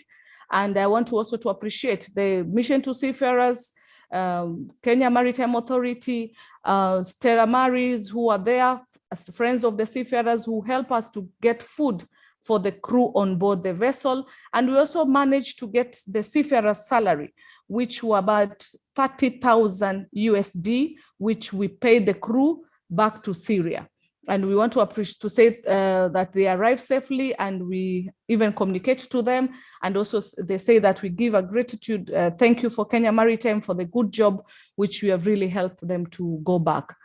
And the ITF to promote fair for seafarers remained as an organization. We pleased to strong and follow point. We continue to urge government and maritime regulations to implement some issues. One, the need of COVID vaccination to all seafarers and crew member. Seafarers has listed as the key frontline workers. We wish to thank the Kenya government through the State Department and the Kenya Navy and Kenya Maritime Authority are able to vaccinate our crew who are also going back to ship. And we still ask the government, we need to help other seafarers also who are coming in our port. If we can get vaccination to assist our seafarers who are coming here, then we have regular ships which comes here. And if we can also help the seafarers to get vaccination, that as ITF will appreciate a lot. We as ITF, we continue to push more government regulations, issues of the seafarers to have a shore leave. We have been having a problem with seafarers. Kenya have not given shore leave up to now. I know we still have COVID, but we still receive the seafarers arriving in this country. And we also seen the tourism. Tours are arriving in Kenya, and we have never stopped tourism to arrive in Kenya. And we are asking the government and Kenya Maritime, please to look at the issue to grant shore leave to our crew. And I want to say this with a strong passion that I was on board on Dolphin Star 2 days ago. I went on board. Those crew are on board that ship. I've been on board for 20 months on board, and they are depressed. They were almost fighting when I was there. And I feel like we need to do something. We need to talk to the port health. We need to look at the regulation. How do we put those policies to get the shore leave? Because those crew are really stressed. And I urge Kenya Maritime Authority, please to look at it and to release the crew on board the vessels. One is the Dolphin Star, which is arrested in the port of Mombasa since 4th April, is still on the port of Mombasa. We are asking those crew, they might kill each other, and we're asking the government to try to see how we can help them to get shore leave. The other thing, as ITF, what we're asking is to ITF to, not ITF, the government and KMA, please to assist us on local shipping agents. We have local shipping agents who have really not paid the crew for the last 10 years. We have local shipping company in this country, which have, all right, is somebody talking? Hello? Thank you. The local shipping company, we have several shipping companies which have not been paying crew for the last 10 years. We have their names, we have identified them, we are forwarding them to Kenya Maritime Authority. We are asking if we can get intervention of calling those shipping companies so that the crew, Kenyan crew, can get their wages being paid. We also are asking the shipping company to assist Kenya to get sea time and cadets to get training on board those vessels, so that we can help them to get opportunity. As ITF will continue to work with the government, and we will work to support the seafarers in Kenya so that we see anything which is affecting the seafarers, we're in the front line to assist them. In my conclusion, I would like to also to say that we also appreciate the government because of the blue economy, which you have really give opportunity of fishing vessel in this country. But we are asking the regulators, please help us when the investors are coming in this country. They are bringing ships in this country. They are putting all the officers on board are foreigners. and then we can see there's a problem on the fishing area. We need the intervention of Kenya Maritime Authority and the government to assist us on the fishing industry, that we are seeing that we are losing opportunity of job, and the only job opportunity we are getting as Kenyans is the deckhand and the fishing department. But as officers, we are not getting them. We need to ask the Kenya Fisheries to give us 50-50 chance on officers on the deck or on the positions of the fishing vessel. Or not, we're going to lose, because we are getting, the industry is getting a lot of investors, and we appreciate the Blue Economy team for the good job that they have bring the investors to this country. I want to say thank you, and thank you for Kenya Maritime Authority for the invitation, and thank you also for the whole, for the government for the good job. Thank you, Tumaini. Thank you, Betty. Thank you, Betty. I can see you've really controlled your timing. You've taken 8 minutes to make your presentation. And what has come out clearly is the role that you play in facilitating seafarers to work on board the ships. I know I've seen you in action. I've seen what you do. And I just want to congratulate you and ITF. So you've told us that you help the crew on board the vessels, and in fact, even the various vessels which have been stuck all over the region. And even now there's one stuck here in Mombasa, and you're calling upon the relevant agencies, came included, to assist in getting the release of the crew. And also you do a lot to ensure that the seafarers actually are able to secure their wages. And I'm happy to see that you, ITF, will continue to support seafarers, Kenyan seafarers, to be able to offer the services they're required to offer. I have seen you've made several requests to KMA, to the government, and even to the shipping lines. I'm sure those ones have been taken note of, and they shall be forwarded to the relevant agencies.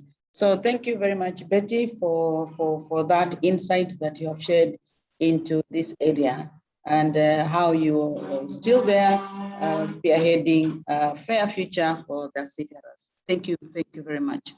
We'll now move on straight. We have just about 20 minutes. I hope the three presenters will be able to just take the 5 minutes that we have been given. And I will now call upon Roger Denty. Roger Denty, as I said, is the MD of Wakeline, and he's also the chairperson of the Port Welfare Committee of the Ships Agency Association. So he's going to tell us a little bit about the significance of Port Welfare Committee in promoting a fair future for the seafarers. Roger, karibu sir. Thank you, Tumaini. Just as a small correction, we are the Mombasa Port Welfare Committee, and we're not affiliated to the Kenya Ships Agents Association. We're a separate organization. Madam DG, Madam PS, Bwana DG, various board members, distinguished guests, ladies and gentlemen. Thank you for giving me the opportunity to speak. This is the first time the Mombasa Port Welfare Committee has been present in a forum like this, and we look forward to expanding our role in the welfare of seafarers in the Port of Mombasa during the coming years. As a background, Port Welfare Committees around the world provide a forum where all those involved in seafarers' welfare can meet regularly, share information, provide mutual support, and generally network at local and regional levels.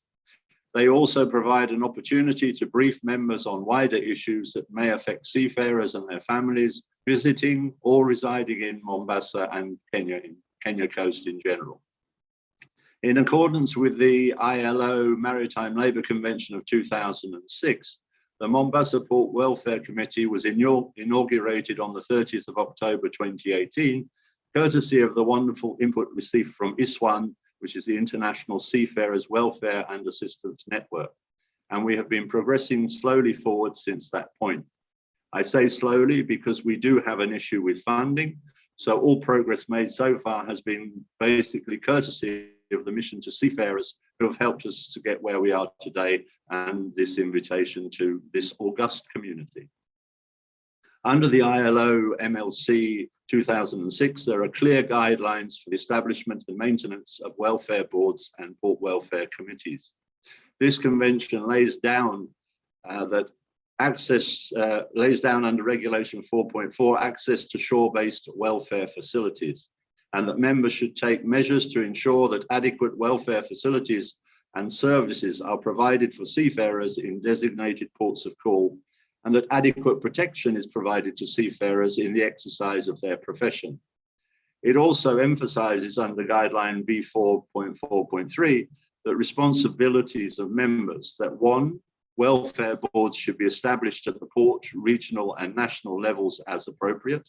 Their functions should include keeping under review the adequacy of existing welfare facilities and monitoring the need for the provision of additional facilities or the withdrawal of underutilized facilities, and B, assisting and advising those responsible for providing welfare facilities and ensuring coordination between them. Welfare boards should also include among their members representatives of ship owners and seafarers organizations, the competent authorities, and where appropriate, voluntary organizations and social bodies.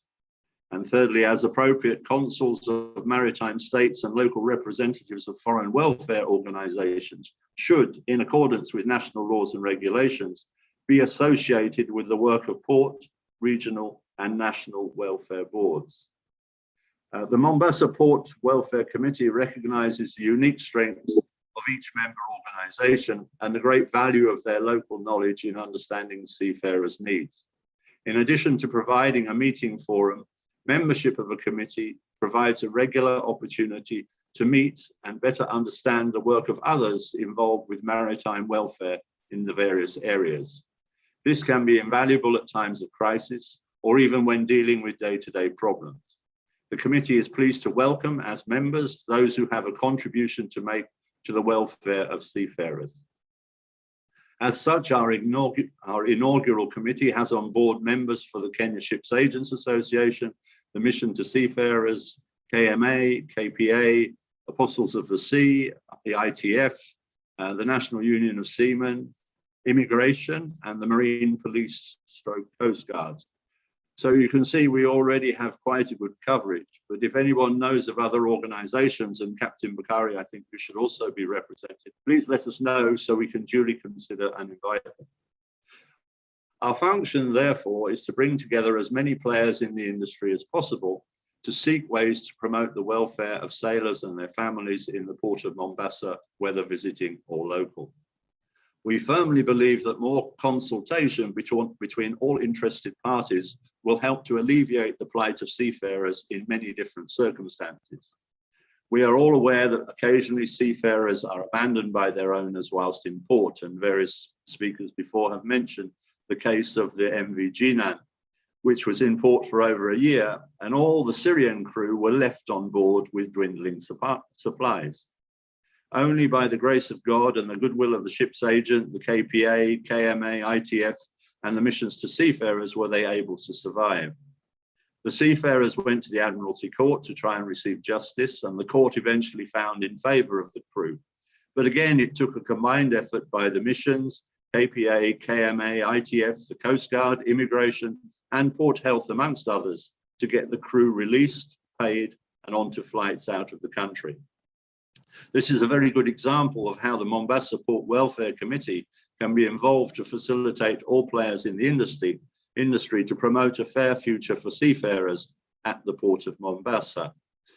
As part of the centenary celebrations for the Mission to Seafarers, we are holding an international webinar next week to discuss how the different agencies are dealing with different aspects of seafarers' welfare, so that we can try to tailor our joint actions to see where there might be gaps not covered by the various providers, and to look at ways of improving the products that we offer by better collaboration, and thereby facilitate promoting a fair future for seafarers at the Port of Mombasa.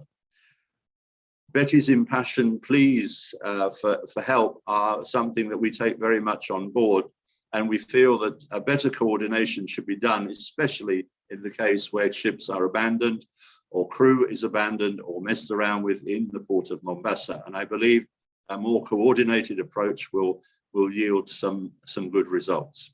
Thank you. Thank you, Roger. I see you have tried to keep your time. You have taken 6.5 minutes to make your presentation, which is very, very, very good.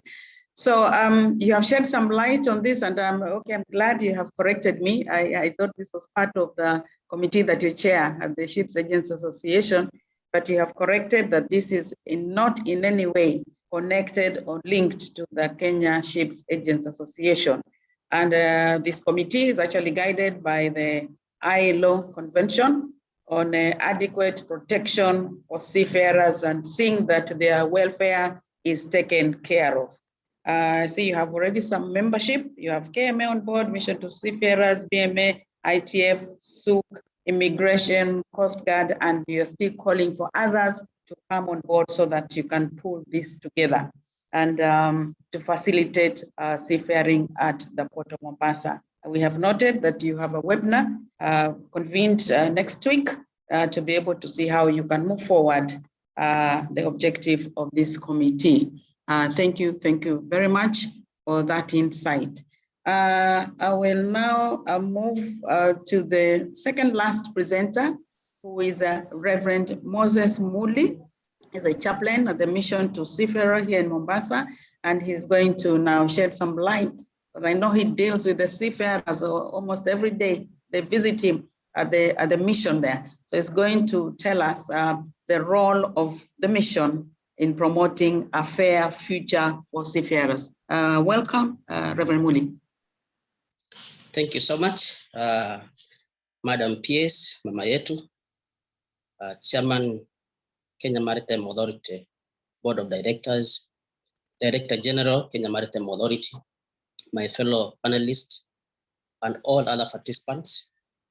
I want to thank the Kenya Maritime Authority for giving me this opportunity to present or to represent the Mission to Seafarers on the topic of the role the Mission to Seafarers plays in promoting a fair future for seafarers. And I will be very brief because of time. I'd like to say that the Mission to Seafarers has carefully reviewed the needs of seafarers, all of whom have been impacted by COVID-19. Although this continues to be a fast-moving and evolving situation, we have identified some key areas, and these are technological solutions, which include digital chaplaincy, listening to seafarers through Seafarers Happiness Index, which is an app, MIFA units for onboard communications. Number 2 is resilience in ports, and this includes PPE provision,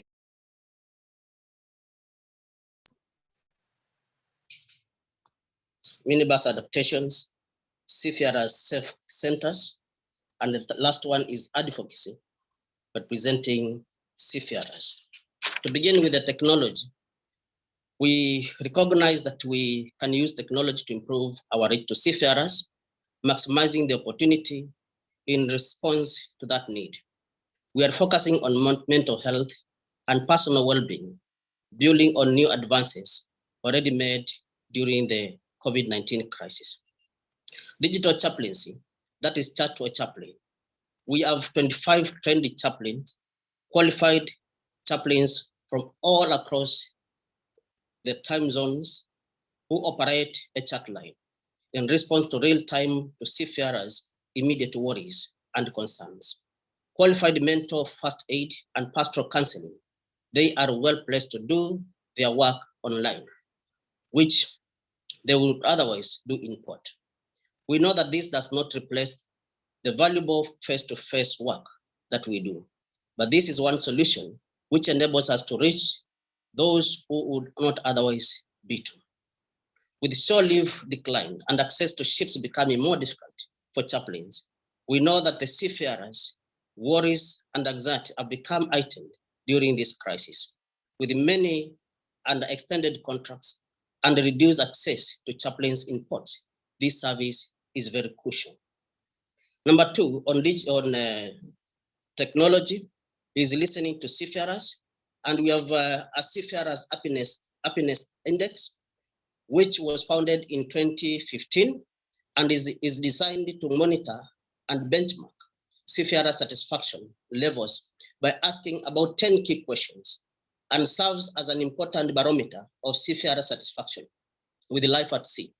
The questions focus on a range of issues from mental health and well-being to working life and family contact. Based on a survey of 10 key questions, the Seafarers Happiness Index gives an indication of the concerns facing seafarers on a quarterly basis, offering ship managers an insight into our well-being on board.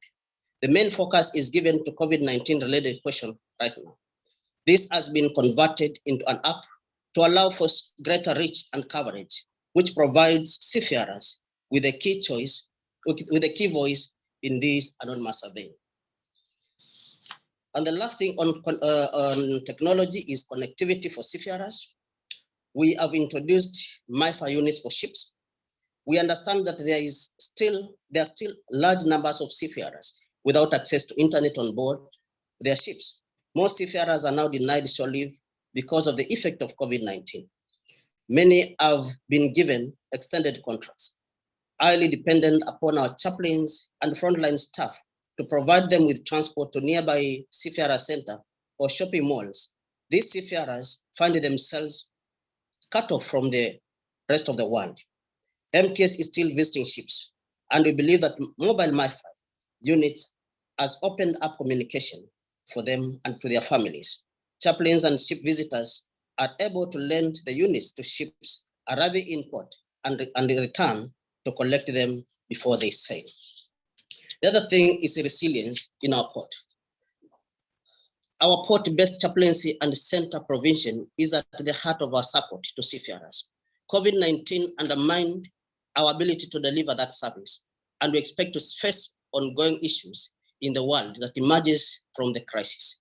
To improve our ability to ensure continuity of care, we are working hard to improve resilience. The PPE provision of PPEs for our port team.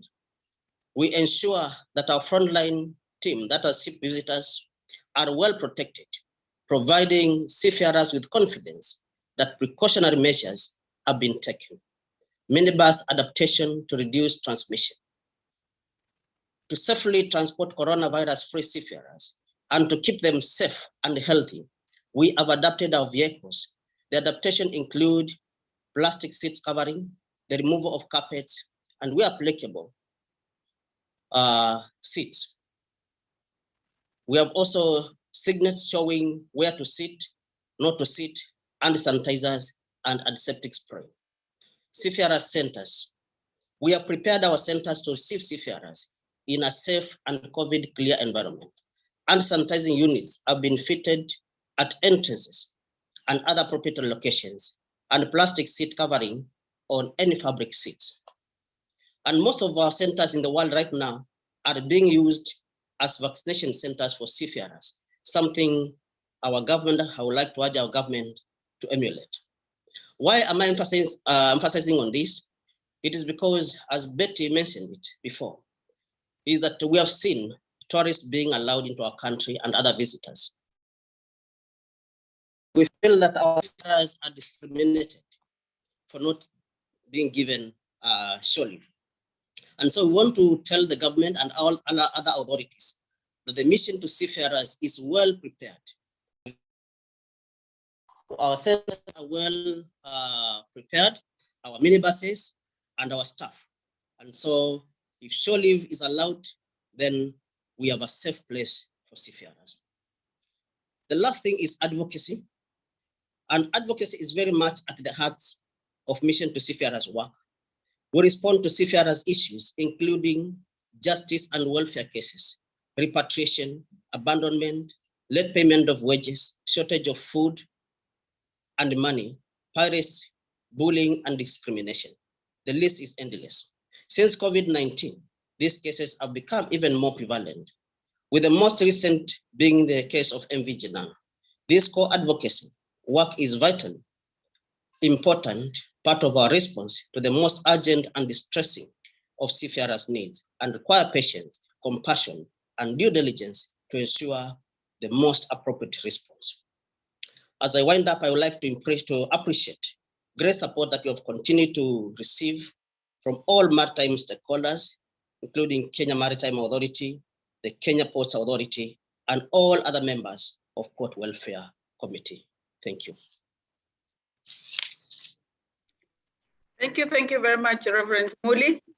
I have timed you. You have taken 7 minutes to make your presentation, which is also pretty good. Now, you have touched on very, very key important aspects, because we know, even as we are aware, that the seafarers have been bearing the brunt of the COVID-19 pandemic challenges. I know you have done very, very well, especially at our this station here in Mombasa. And we have noted the use of technology that has become important and vital in these times that we are in today. You've talked of the digital chaplaincy. There are 25, you said, across the region that are well trained to offer the services and the mental support that the seafarers require.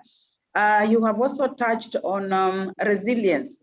It's true. I mean, any human being can really be worn down by pressure. If there's so much pressure, then they can really be put down.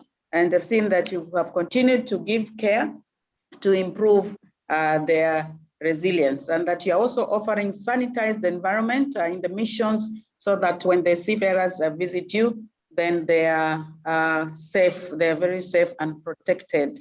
You have also requested if the government of Kenya can also allow the mission to be able to offer vaccination centers like is happening in the rest of the world. Thank you very, very much, Reverend. I know you are going to continue working on this because the pandemic is still here with us, and we really offer our prayers and support wherever we are able to.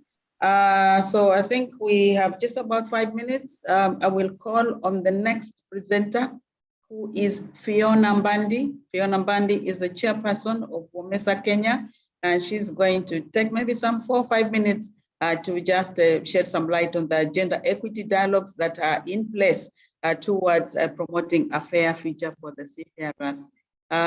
Fiona, if you're on, please just take the floor. Can my slides be shared, please?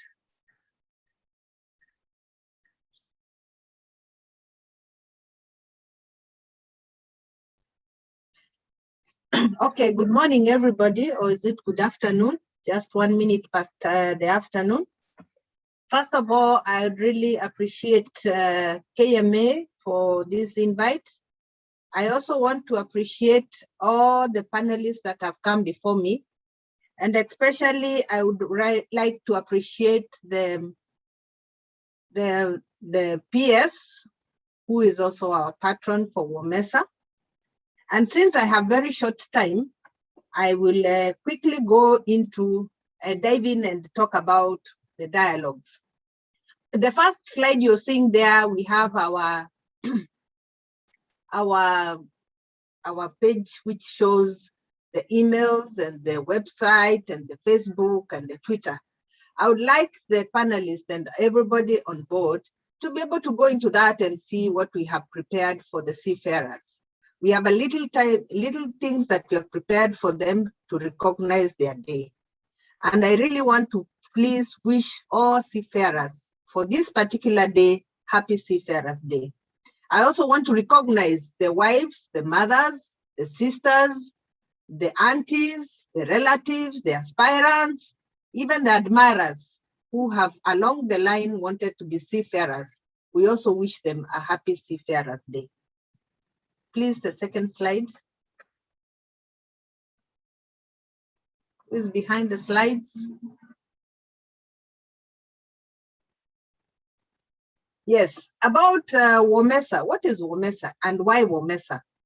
WOMESA is an association of women in the maritime sector, East and Southern Africa.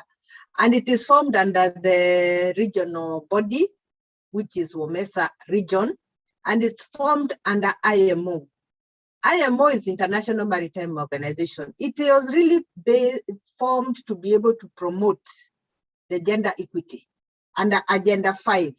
So this kind of association makes it possible to bring members together to talk about how to get better training, how to get better decision-making levels.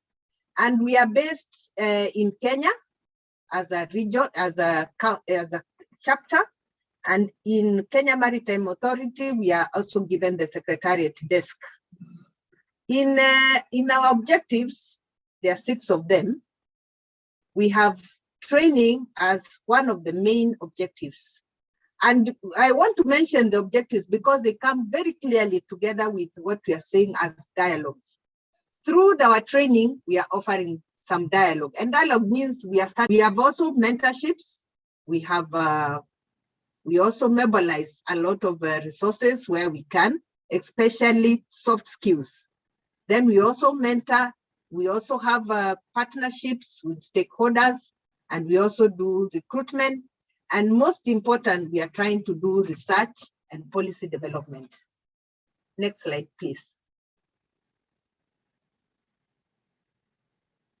Now, I wanted to have this slide about statistics because only numbers make sense to decision making. We say worldwide, only 2% of seafarers are women. And all the 2%, 94 of the 2% work in the cruise ship. This is data which is available. They are trying to have new data from new statistics, which there is already an ongoing survey by IMO and WISTA in June. I hope the statistics will become better, but I fear they may not be because we are in the period of COVID. In Kenya, I want to be corrected. PS gave us a different number. I had this number, but I'm sure she has a better number. 383 recruits. We had 149 girls in 2019. Of course, there could be more, there could be less. So if we had 149 girls, are we not doing well? We are doing better. And 2 of the girls have since gone to the ship in June 2021. We also have 21 girls out of 80 waiting for seat time. So you can see we have quite a number of people waiting for seat time. We're hoping that when the situation of COVID now improves, we are able to get more of this on seat time, because remember, without seat time, you cannot go to work.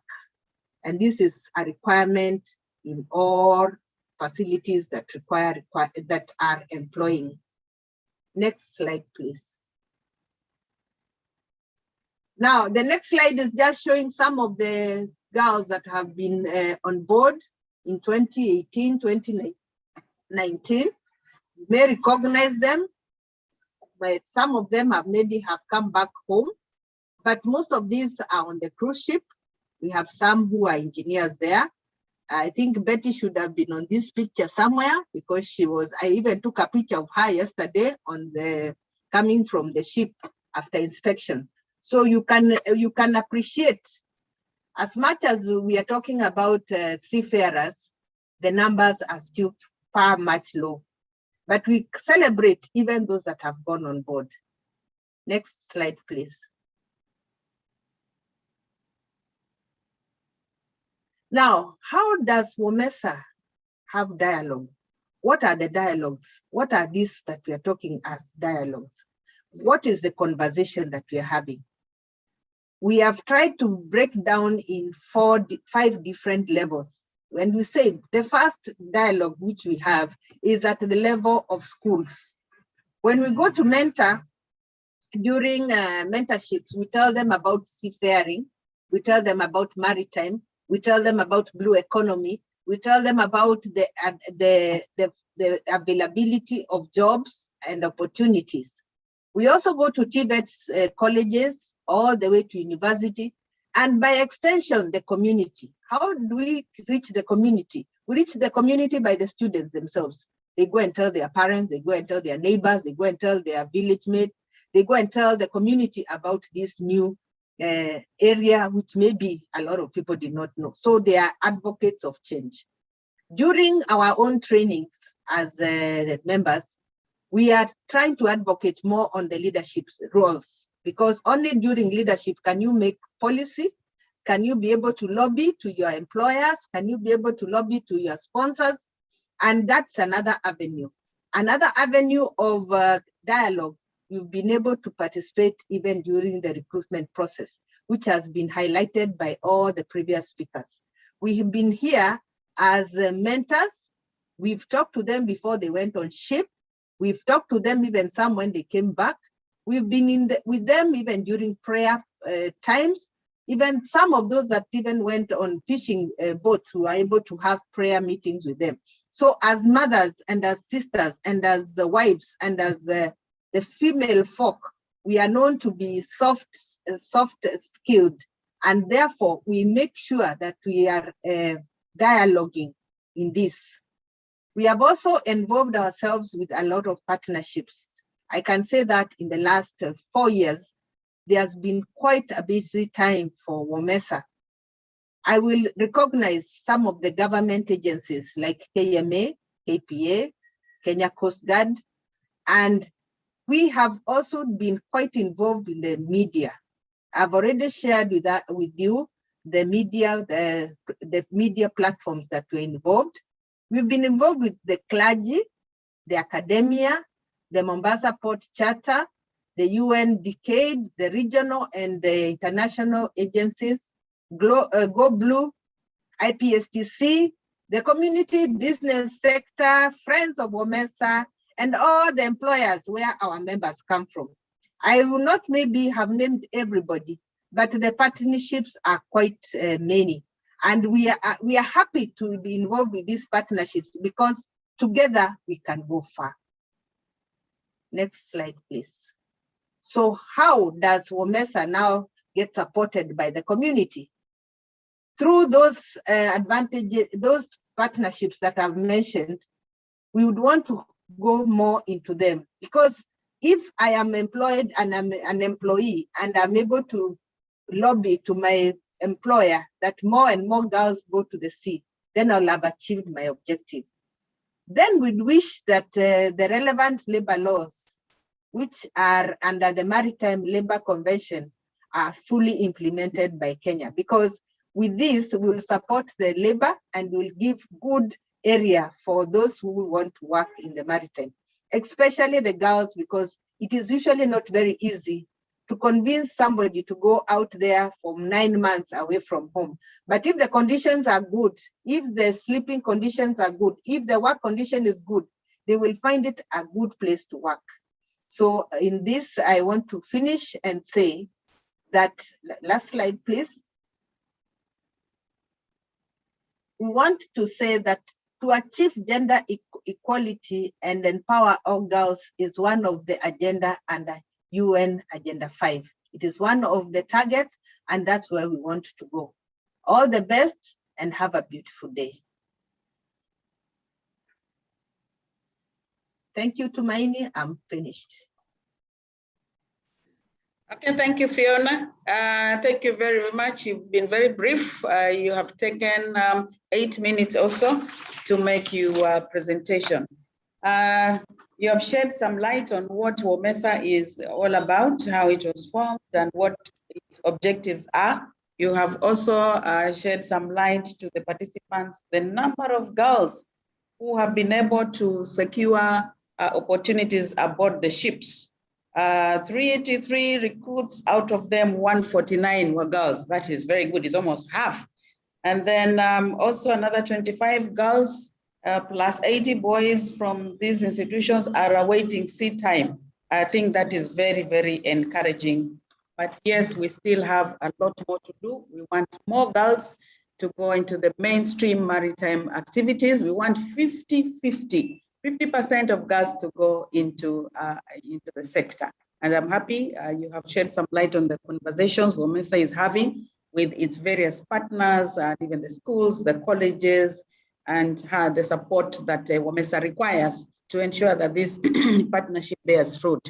So thank you very much, Fiona, for that bit that you have just taken the participants through. Now, this brings us to the end of the panel discussions, the presentations.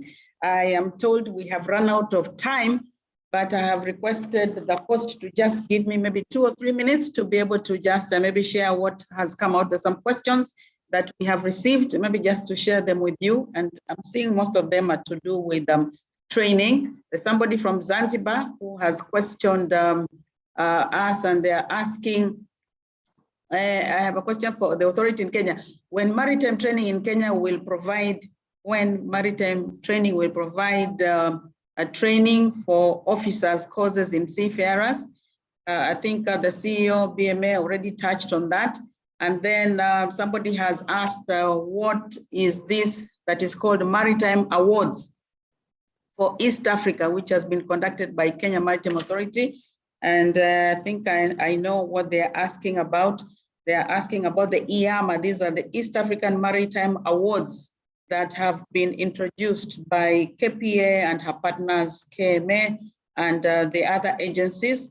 The objective of these awards is just generally to just bring people up to speed, to be able to see that people who are offering services in the various categories are able to offer them at the required standards and qualities for trade facilitation. And this is actually, it has spread all over the East African states. It's not only in Kenya. And in fact, there's supposed to be a gala dinner this past month, but because of COVID, I think there's still challenges, but arrangements are still ongoing. Then another one, BMA, when does BMA plan to introduce hospitality courses, especially on the cruise shipping?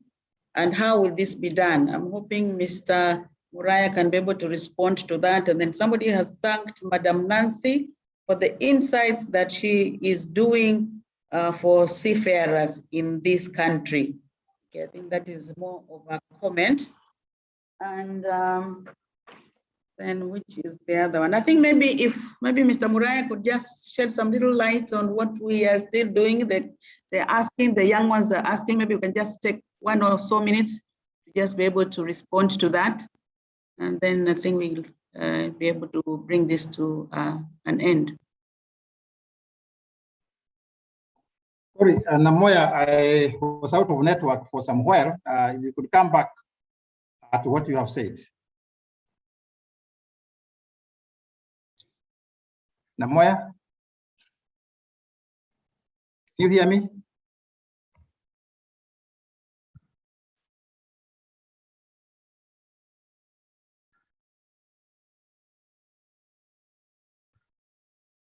Namoya, can you hear me? Hello, can you hear me? Yes, I was asking. I'm asking. Yes, sir. Oh. Yeah, I was saying I had gone out of network. I wanted to hear the question you have raised. Okay, there's a student from a shipping corporation in Zanzibar who is asking when maritime training in Kenya will provide officers courses for seafaring. And I thought you were the right person to respond to that. And if there are also plans to host courses in hospitality, especially cruise shipping industry, and how this will be done. I thought maybe you could just shed some light. They probably are listening in this webinar. Okay, thank you very much. The courses that relate to officers are at 2 levels. We have those that are for training at a level where they graduate as marine engineers and others as nautical scientists, or what we refer to as the deck officers. And Badari Maritime Academy is already offering those courses. We do have the 3-year course, marine engineering course, which is also in modular form. And we do have the nautical science, which is the training for deck officers. And then we have courses on revalidation, most of which we have not been doing, but which now we believe with the assistance we have gotten from the Kenya Maritime Authority, we shall be able to do courses on most of the courses that we were missing, the 36 STCW, the 32 STCW courses, and we are hoping that by the end of this year, those courses will be done. So we have these opportunities. At the same time, not forgetting that we do have the other institutions in Kenya. Jomo Kenyatta University is having the marine engineering courses. We do have Pioneer has some of the courses on maritime transport. Similarly, Badari also has the courses on maritime transport logistics and the foundation diploma on shipping. At the same time, we do intend to, through the competency-based curriculum and the new procedures and the Ministry of Education in the area of recognition for prior running, where we have the academy plans to take advantage of those who have acquired skills, general skills on hospitality, for example, those who have done mechanical engineering, those who have done mechatronics and other courses, which then we take up in the academy for about 1 year, and we empower them with the skills that will enable employability at sea. And we are at the moment doing our own research on how we can be able to do what we are referring to as the conversion courses. So these conversion courses will be a faster strategy to generate skills for the country for employability, because the mechanical engineers from the national polytechnics, from the TVET institutions, from Jomo Kenyatta University and all those other areas can be able to then come to the academy once we have this curriculum and take up conversion courses, and we convert them into marine engineers and also the deck officers. So that's what we are speaking to. In terms of hospitality, we intend to do the same. Open opportunities for those who already have skills in those areas, and then identify the needs of the industry, the cruise industry, and empower them with these skills and certificate them as Badari, because Badari, as per our legal statutes, has a capacity to issue certificates, and then they become employable. That is the position. Thank you, Mr. Muraya. You have shed a lot of light on the questions and even more, so that whoever requires to get a full brief on what is offered at BMA, then they have been able to get that information. Thank you very much. I'm told we can take just another 5 minutes before this webinar is put to a close. I just wanted to find out, is there anybody, maybe people who are participating here with a burning question? Maybe we can just take one or two. Anybody, they have tried to read what is on the in that area of questions, but just in case somebody wants to pose a question physically. Is there anybody in the webinar? Okay, I see none. Okay, I have just one last question, which have just been given by a participant here. And this one is to WOMESA. And they're asking, why is WOMESA geographically coverage limited to Southern and Eastern Africa? And do you have plans to extend WOMESA to the rest of Africa? Maybe Fiona, you can respond to that quickly so that we can move forward. Tumaini, I thought I had responded. But I think I responded to her alone. But WOMESA is covering 24 countries, East and South Africa. And each of those countries have their national chapters. For Kenya, this is the Kenyan chapter. But each of those other countries have their own chapters. They may not have all launched their chapters, but they have chapters in 24 countries. So I think in which country she's saying, or he's saying? Which country is this? Tumaini, you can see? The yaya is from which country? I've just been given the question, not so sure from which country, but must be from around. Okay, so it's covered in all those other 24 countries. So Kenya was the mother. Kenya is where it started, or MESA. It's where it was launched as a region, and it has expanded in all the 24 countries, but the secretariat of the region still remains in Kenya. Thank you. Okay, thank you, dear. So, okay, I've told that we have run out of time, seriously run out of time. So I just want to bring this webinar to a close.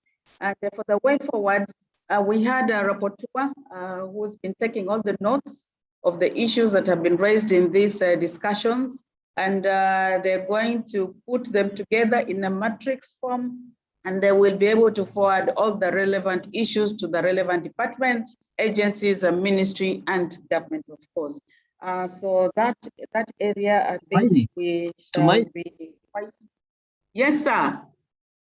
Before we close, maybe you need to give 5 or so minutes to whoever may have comment, and more particularly even the board members, whoever has any comment, and anybody who is in the webinar or any contribution, probably 5 minutes, then we close. Okay, sir. Well noted. Well noted. Okay, let me just call upon maybe any of the board members who are in this webinar, if they have any comments, any remarks I'd like to make. I just want to welcome you.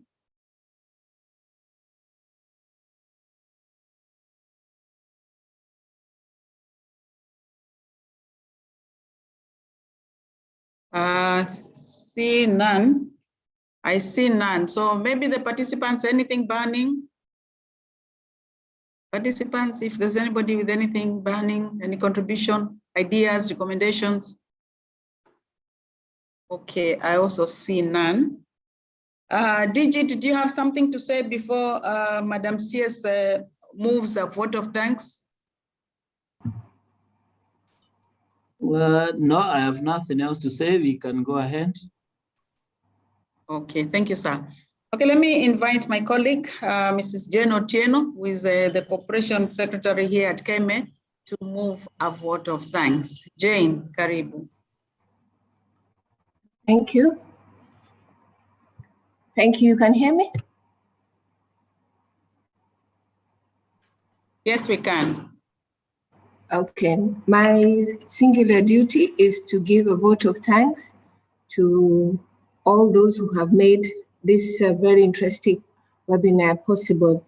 First and foremost, I would want to thank the Almighty God for giving us life and opportunity to serve Him in this present environment. In a special way, I also want to make reference to the Star of the Sea, who is the patroness of all those who sail in the seas. I want to give special thanks also to the PS Shipping and Maritime, Dr. Nancy Karigitu, the chairman of the board, Dr. Geoffrey Mwango, the DG, Kenya Maritime Authority, Robert Njue. I want to also thank all the panelists, Captain Suleiman, President of the Association of Maritime Practitioners, Mr. Francis Muraya, the Acting Director, Bandari Maritime Academy, Betty McKenna, who is ITF Mombasa Port Inspector and Kenya's first female port inspector. We want to thank Roger Dainty, Chairman of the Port Welfare Committee, Reverend Muli, the Chaplain of Mission to Seafarers, and Fiona Mbadi, who is the Chairperson of the WOMESA Group. We are very, very grateful for all your inputs, and please do oblige me in a special way to mention my 3 colleagues, Dorothy Mose, Marine Officer, Irene Atieno, Training Officer, and Christine Chongo, who are flying the flag of Kenya Maritime and of women. Thank you very much, and God bless you. Okay, thank you, Jane, for those wonderful sentiments that you have made. I just want to possibly just take half a minute to announce again that today at 6:40 p.m. kindly watch the Seafarers documentary on Citizen TV today. And then also follow the Kenya Maritime social media channels to view the recordings of today's webinar, the documentary pre-runs, and more information on Facebook of Kenya Maritime Authority, Twitter, YouTube, and hashtag for today. With those few remarks, I want to say thank you so much to all of you who have made this webinar a success. Thank you, Madam PS. I know you are also on another assignment out there, but you have joined us.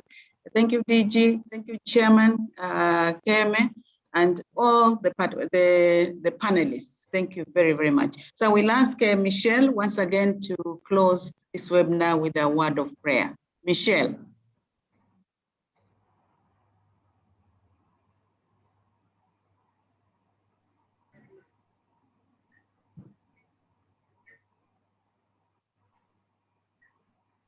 Let's pray. Jane, maybe you can close for us. Eh?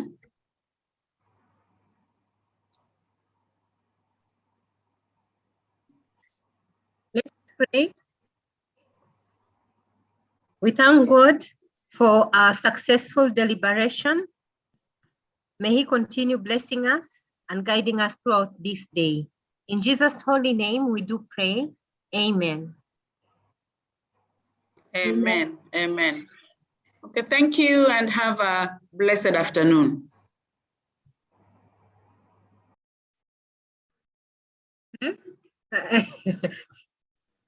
You may leave at your own leisure. Thank you very much.